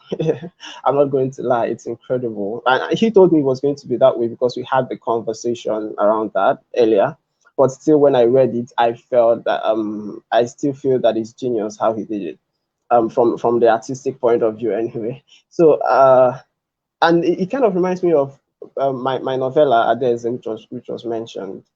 A lot of people who read my novella came back to say that they didn't like the ending because it didn't seem like Adeze, the lead character, won or got over whatever she was going through. It didn't seem like it, right? I didn't tie the story up and say, okay, now and she won. And I had to explain to them because it was so the story is an active story. It was so the, it's the story of my friend, right? And I would always tell them, well, she's okay, she's still doing fine, she's still alive, right? But we also have to understand that this is a constant process. And I like that it always comes up, right? And when it comes up, we always tell Pagidi and everyone, well, let's speak against it. Let's always be. But we also have, I like the consciousness, the fact that we are conscious that this is a process. We cannot say we have dealt with it, let's go and sleep. No, we would not be honest with ourselves if we say that. It's a conscious thing. It's we have to put in the work like every day. You have to wake up and make conscious decisions and assess yourself, assess your mental health. You have to get help whenever you feel like because you can be up today and the next day you see yourself falling, you see yourself backtracking, right? So it's a conscious thing. Just the way we take care of our health, our physical health steadily, we also take care of our mental health. I would not have liked it if he ended the book by saying, and then this happened, and then no, I really, really love how it ends because it keeps us on our toes. It keeps us it reminds us that we should look out for ourselves and also for other people, right? Even people who we know who have been through one or two things in the past, right, and have gotten over. We also have to keep up with them and see that just the basic understanding that this thing doesn't just end, right? That we have to actively keep on with what we're doing. So that just about summarizes everything that I needed to say. Again, Pagidi, I don't know. If I'm feeling this way, I can't imagine how you feel. Well done, well done. This has been an incredible journey from the start, a whole cycle that runs for a complete year, and this incredible masterpiece that you've created, the exercise series.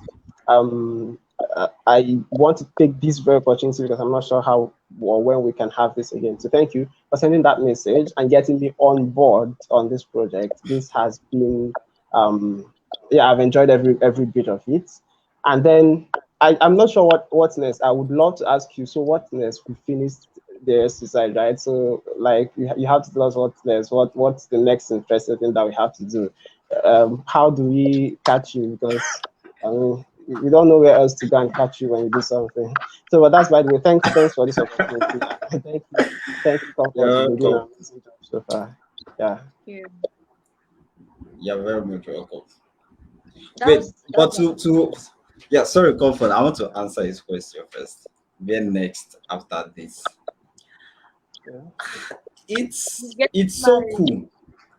Which it's no, honestly, it's so cool and it's very, very serious. Now I'm trying to be serious now, but I have I yes, I wrote this book. I put in so many stories in it. I remember the story of I can't remember his name now, but a CNN broadcaster.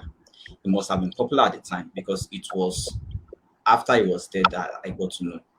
The week before he died, he didn't die, he committed suicide. The week before he committed suicide, he interviewed Barack Obama. So Barack Obama was the president of US at the time, and he was a CNN broadcaster.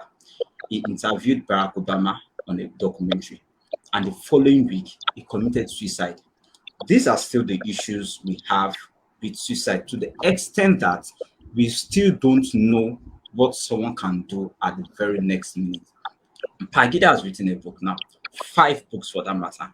So it can as well be that for the past 1 year, I've been planning how I'm going to commit my suicide. And now that I'm done with it, the final cutting, you just wake up tomorrow and just say like it's gone. And you'll be like, how? What happened? She's one that wrote the book, they didn't even know what.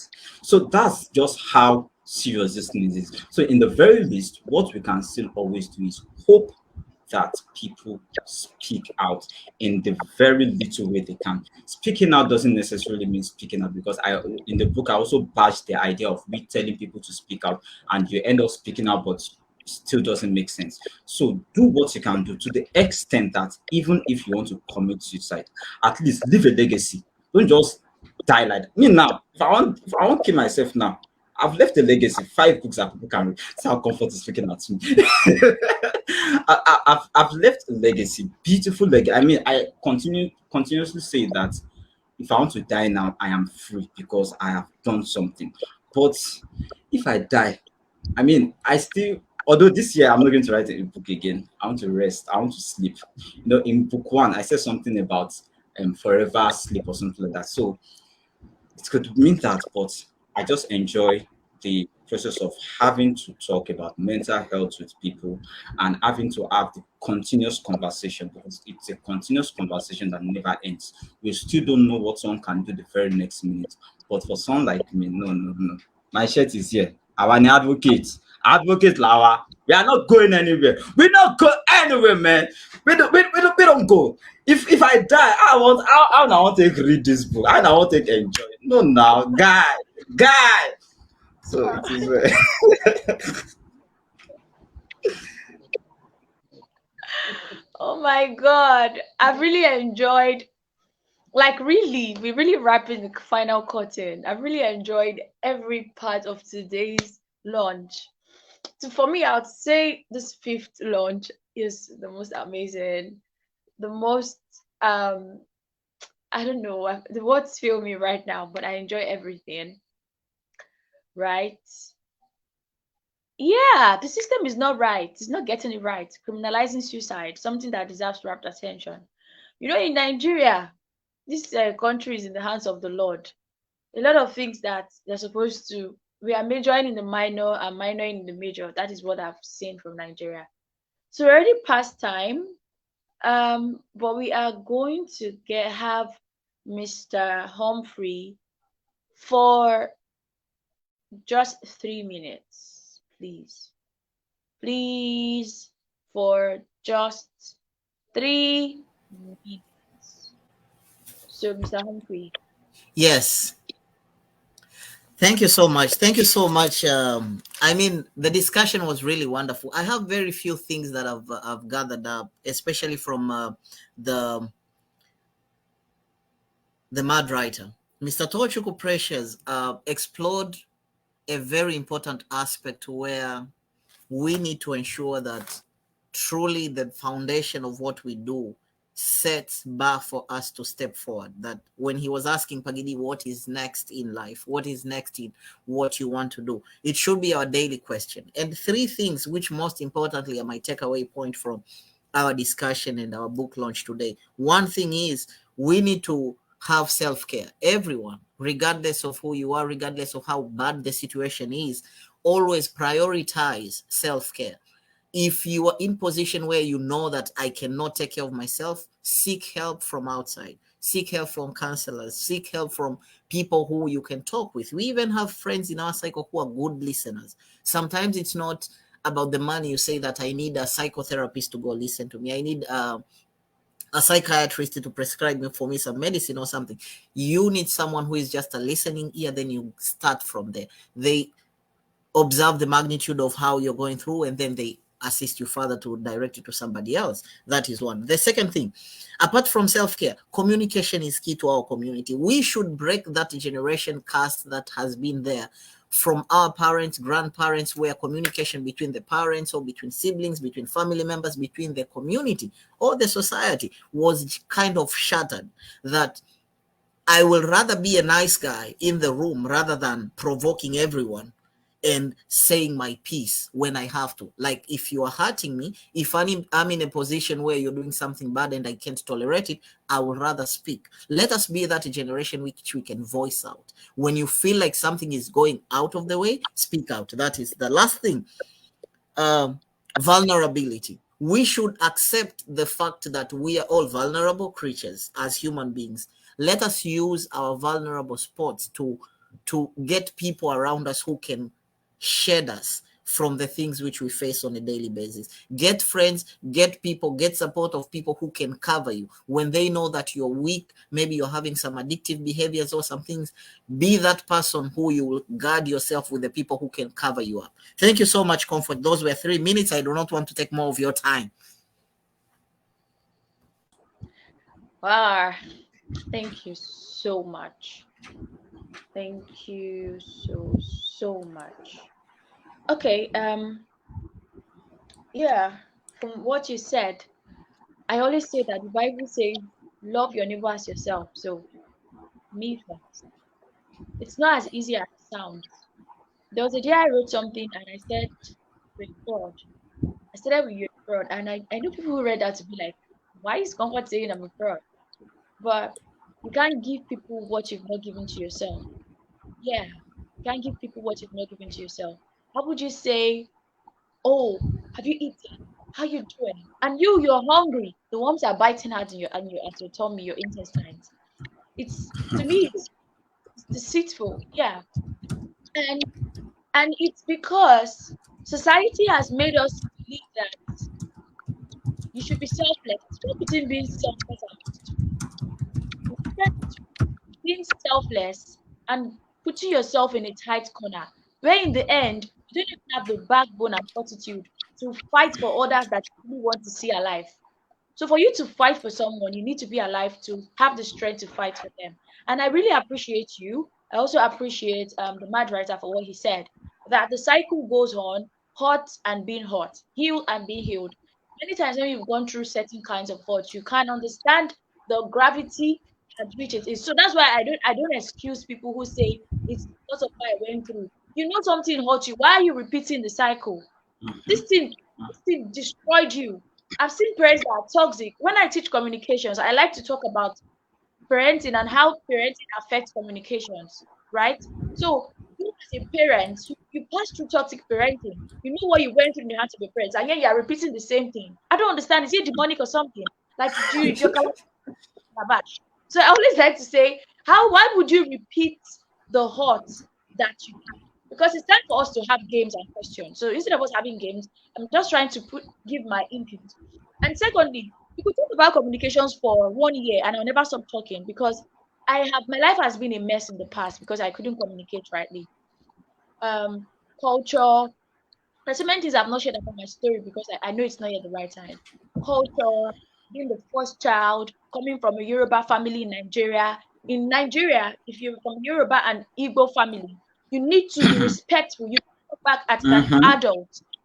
Adult is Mm-hmm. saying something and they're lying. You can't say you're lying. They'll say, are you telling another that is lying? Saying, "Mo paro." Oh, mean mo paro. That is, you mean I'm lying. And the adult is lying. So we say, don't tell the adult Very that true. he's lying. Then they are gaslighting you. Do you understand? Now, these things Mm-hmm. are things that are foundational. You think they are not piling up, but as you grow, there's this cultural myopia that is how life is. And you should never speak your mind. It's a sin to tell somebody, I don't like what you're doing to me. It's a sin to tell somebody, I don't like the way, I don't like, this is not how you show me love. I've learned I mean, that you can't love how you want to love them. You can only we love should them. normalize Yeah, that is talking it. and yet being respectful in the same way. Thank you. Mm-hmm. That is where assertiveness in communication comes in. So I tell people, many Africans, especially Nigerians, Yorubas, have been taught to be passive communicators.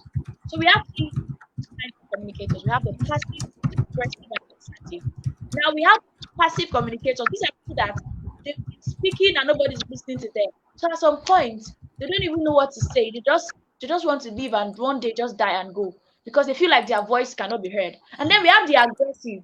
The aggressive are those people that they've been taught to close their mouth and not speak. And it gets to a point in their life, they say, no, I must speak. But then they are doing it wrongly. They don't want to care. They just speak. Whether or not it hurts you, they don't care. You've had enough of shutting down and pushing them.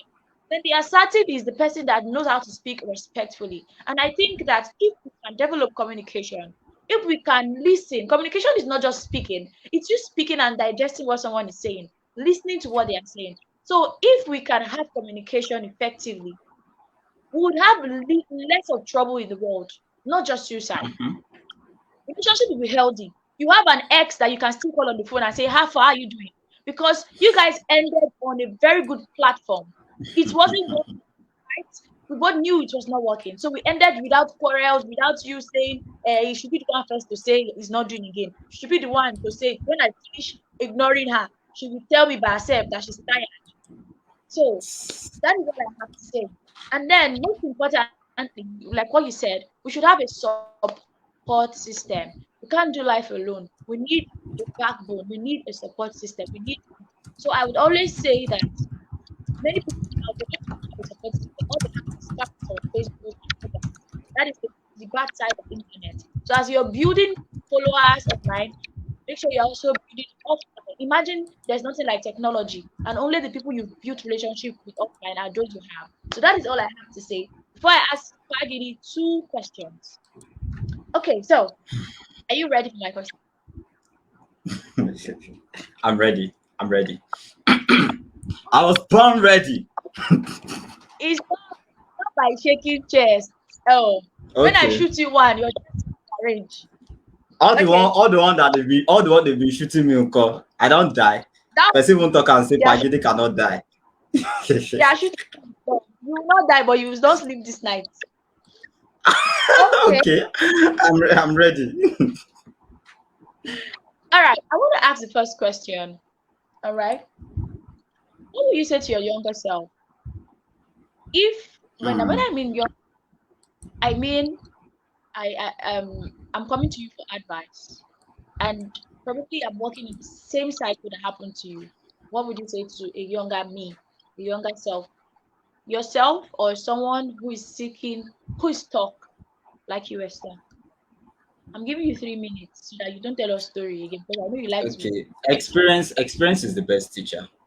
So yeah, experience is the best teacher. Experience life. There is no better way to learn than to experience life. There are some things that you may want to cut off, but it is not the case that if you cut them off now, you would have a repercussion later on. But experience life, be honest, be open. I think that was what helped me all through the process. There was at no point in time did I just paint myself as a good person.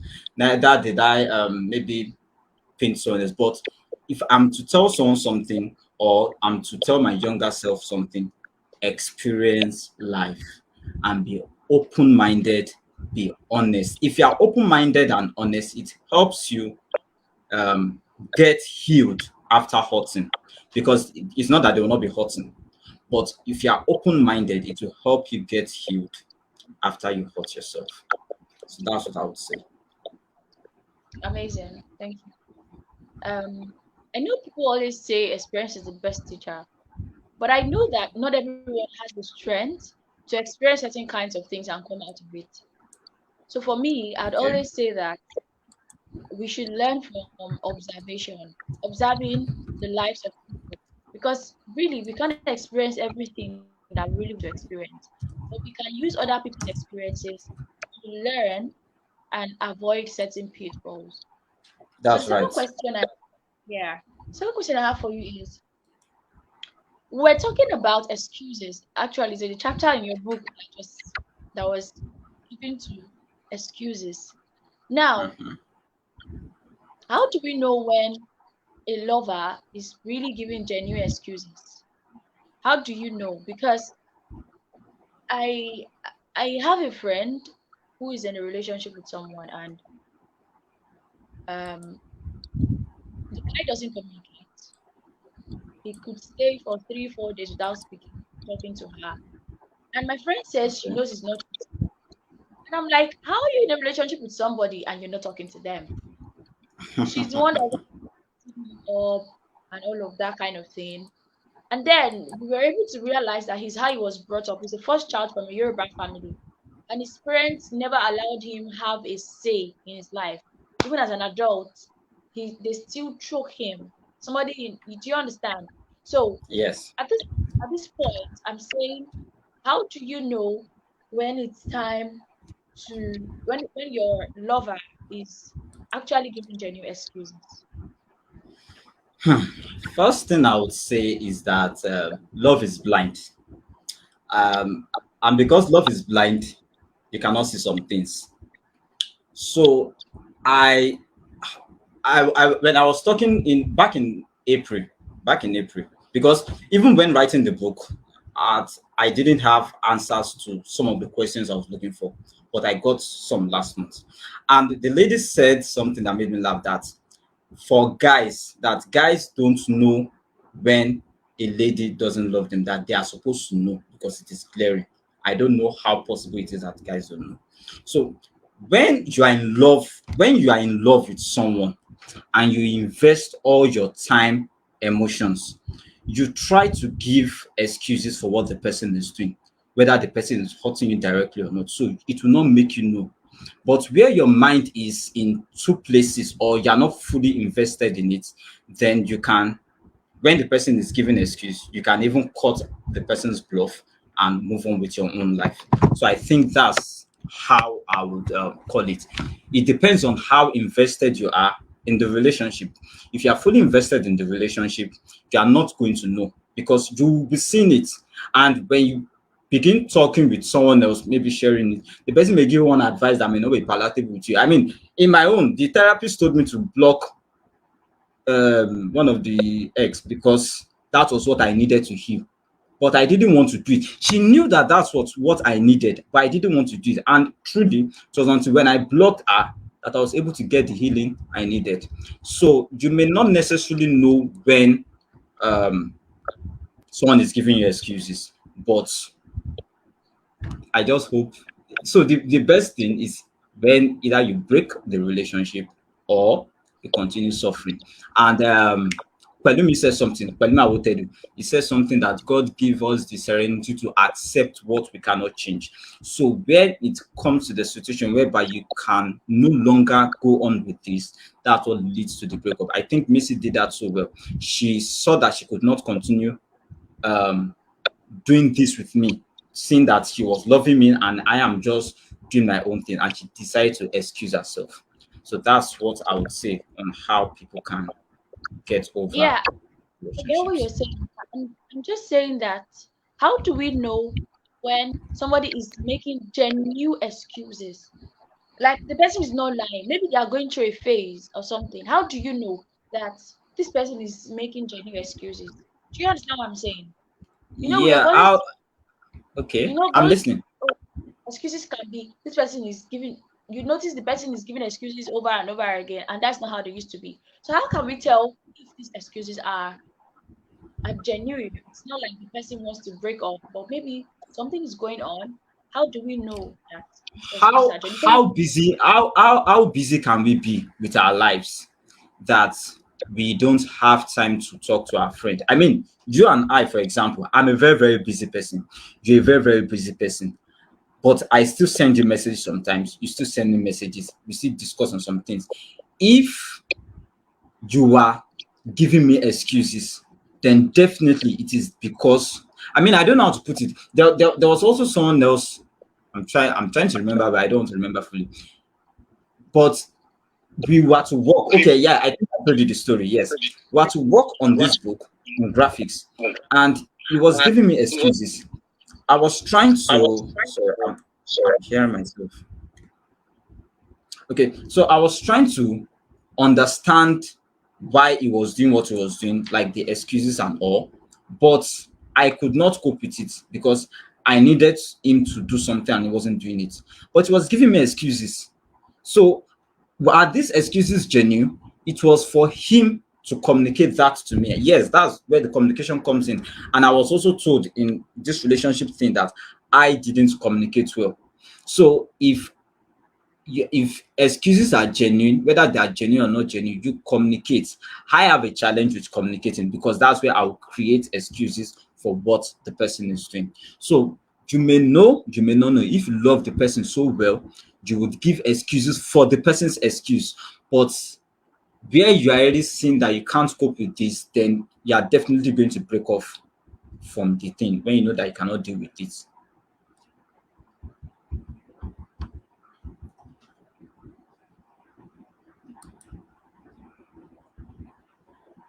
okay. All right.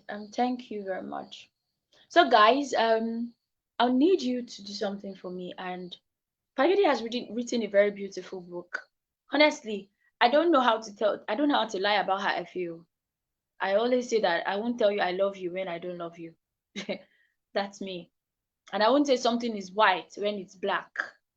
So please, for everyone listening to me, this book is a gift you could give yourself. It's a gift you could give to someone out there who you know that is passing through a hard time. Um, we learn better from stories. So it is time for us to support Pagidi and preach the gospel of these beautiful books to everyone out there. So Pagidi, please put the link to put in the link to purchasing the book. And for every speaker, everyone that has spoken today, I appreciate you to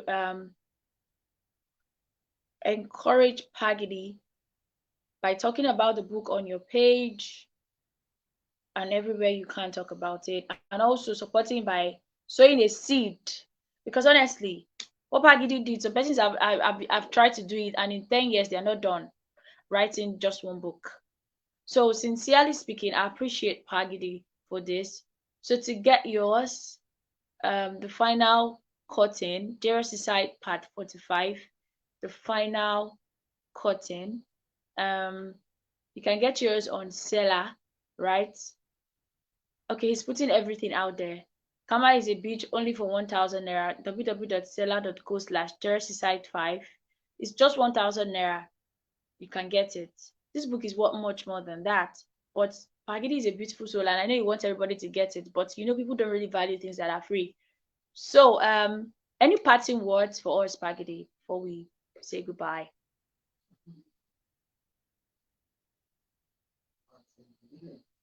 You're not audible. We can't hear you. Okay.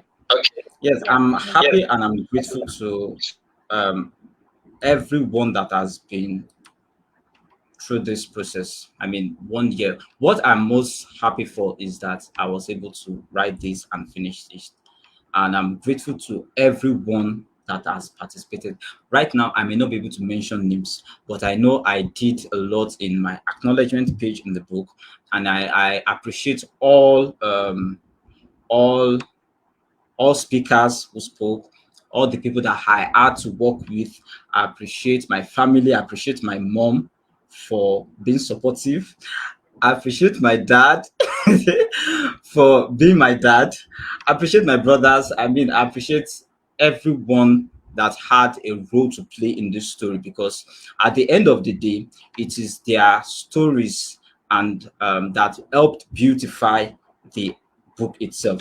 I even want to show you when I wrote this book. Look, I don't know if you can see. This is the book that was divided into five. I mean, Jesus, this is what was divided into 5 books. So the dedication, I don't know where it came from. The patience, I don't know where it came from. The time, I don't know where it came from. But one thing I know is that when people are depressed, when people are sad, they are able to bring out the best in them. So thank you everyone for participating in this. Thank you everyone for being a part of this. And it doesn't end here. Jere Suicide is a movement that continues. So it doesn't just end here. We'll continue talking about it. We'll continue preaching about it. Not preaching about people committing suicide, but preaching about mental health awareness, preaching about the essence of living, and letting people know that these are the kind of reasons that make them want to end their lives. That's what I have to say. Wow. Thank you so much, Pagidi, for the book. Thank you, Mr. Humphrey. Thank you, Mrs. Victoria. Thank you, the Mad Writer. Thank you, Mr. Oluwakbelumi. Thank you to everyone, those watching us live. Thanks to every speaker from the first launch of the book and the second, third, fourth, and the fifth. Pagidi, thank you for writing this book.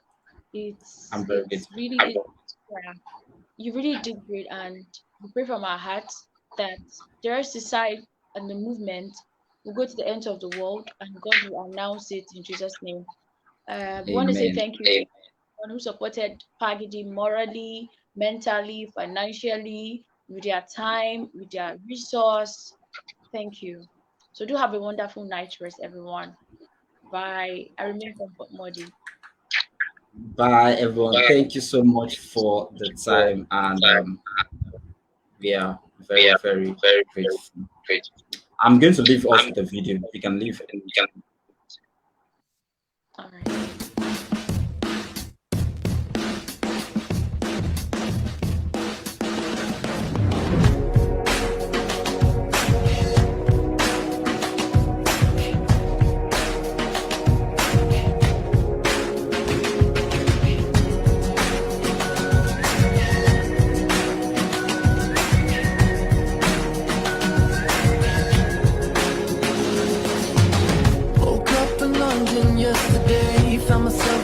city near Piccadilly. Don't really know how I got here. I got some pictures on my phone, new names and numbers that I don't know. Address to places like Abbey Road, day dance tonight, night turns to whatever we want. We're young enough to say, oh, this has gotta be a good life. This has gotta be a good life. This could really be a good life, good life. I say, oh, this feeling that you can't fight.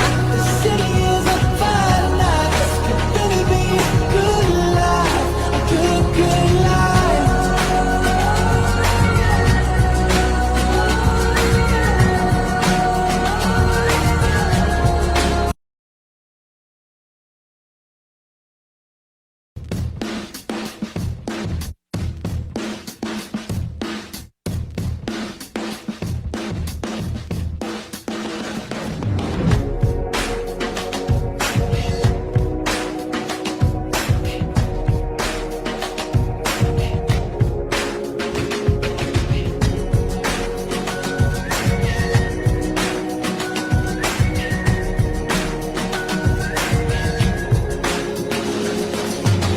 Woke up in London yesterday, found myself in the city near Piccadilly. Don't really know how I got here. I got some pictures on my phone, new names and numbers that I don't know. Address to places like Abbey Road, day dance tonight, night turns to whatever we want. We're young enough to say, oh, this has gotta be a good life. This has gotta be a good life. This could really be a good life, good life. I say, oh, this feeling that you can't fight. The city is on fire tonight. This could really be a good life, a good, good life.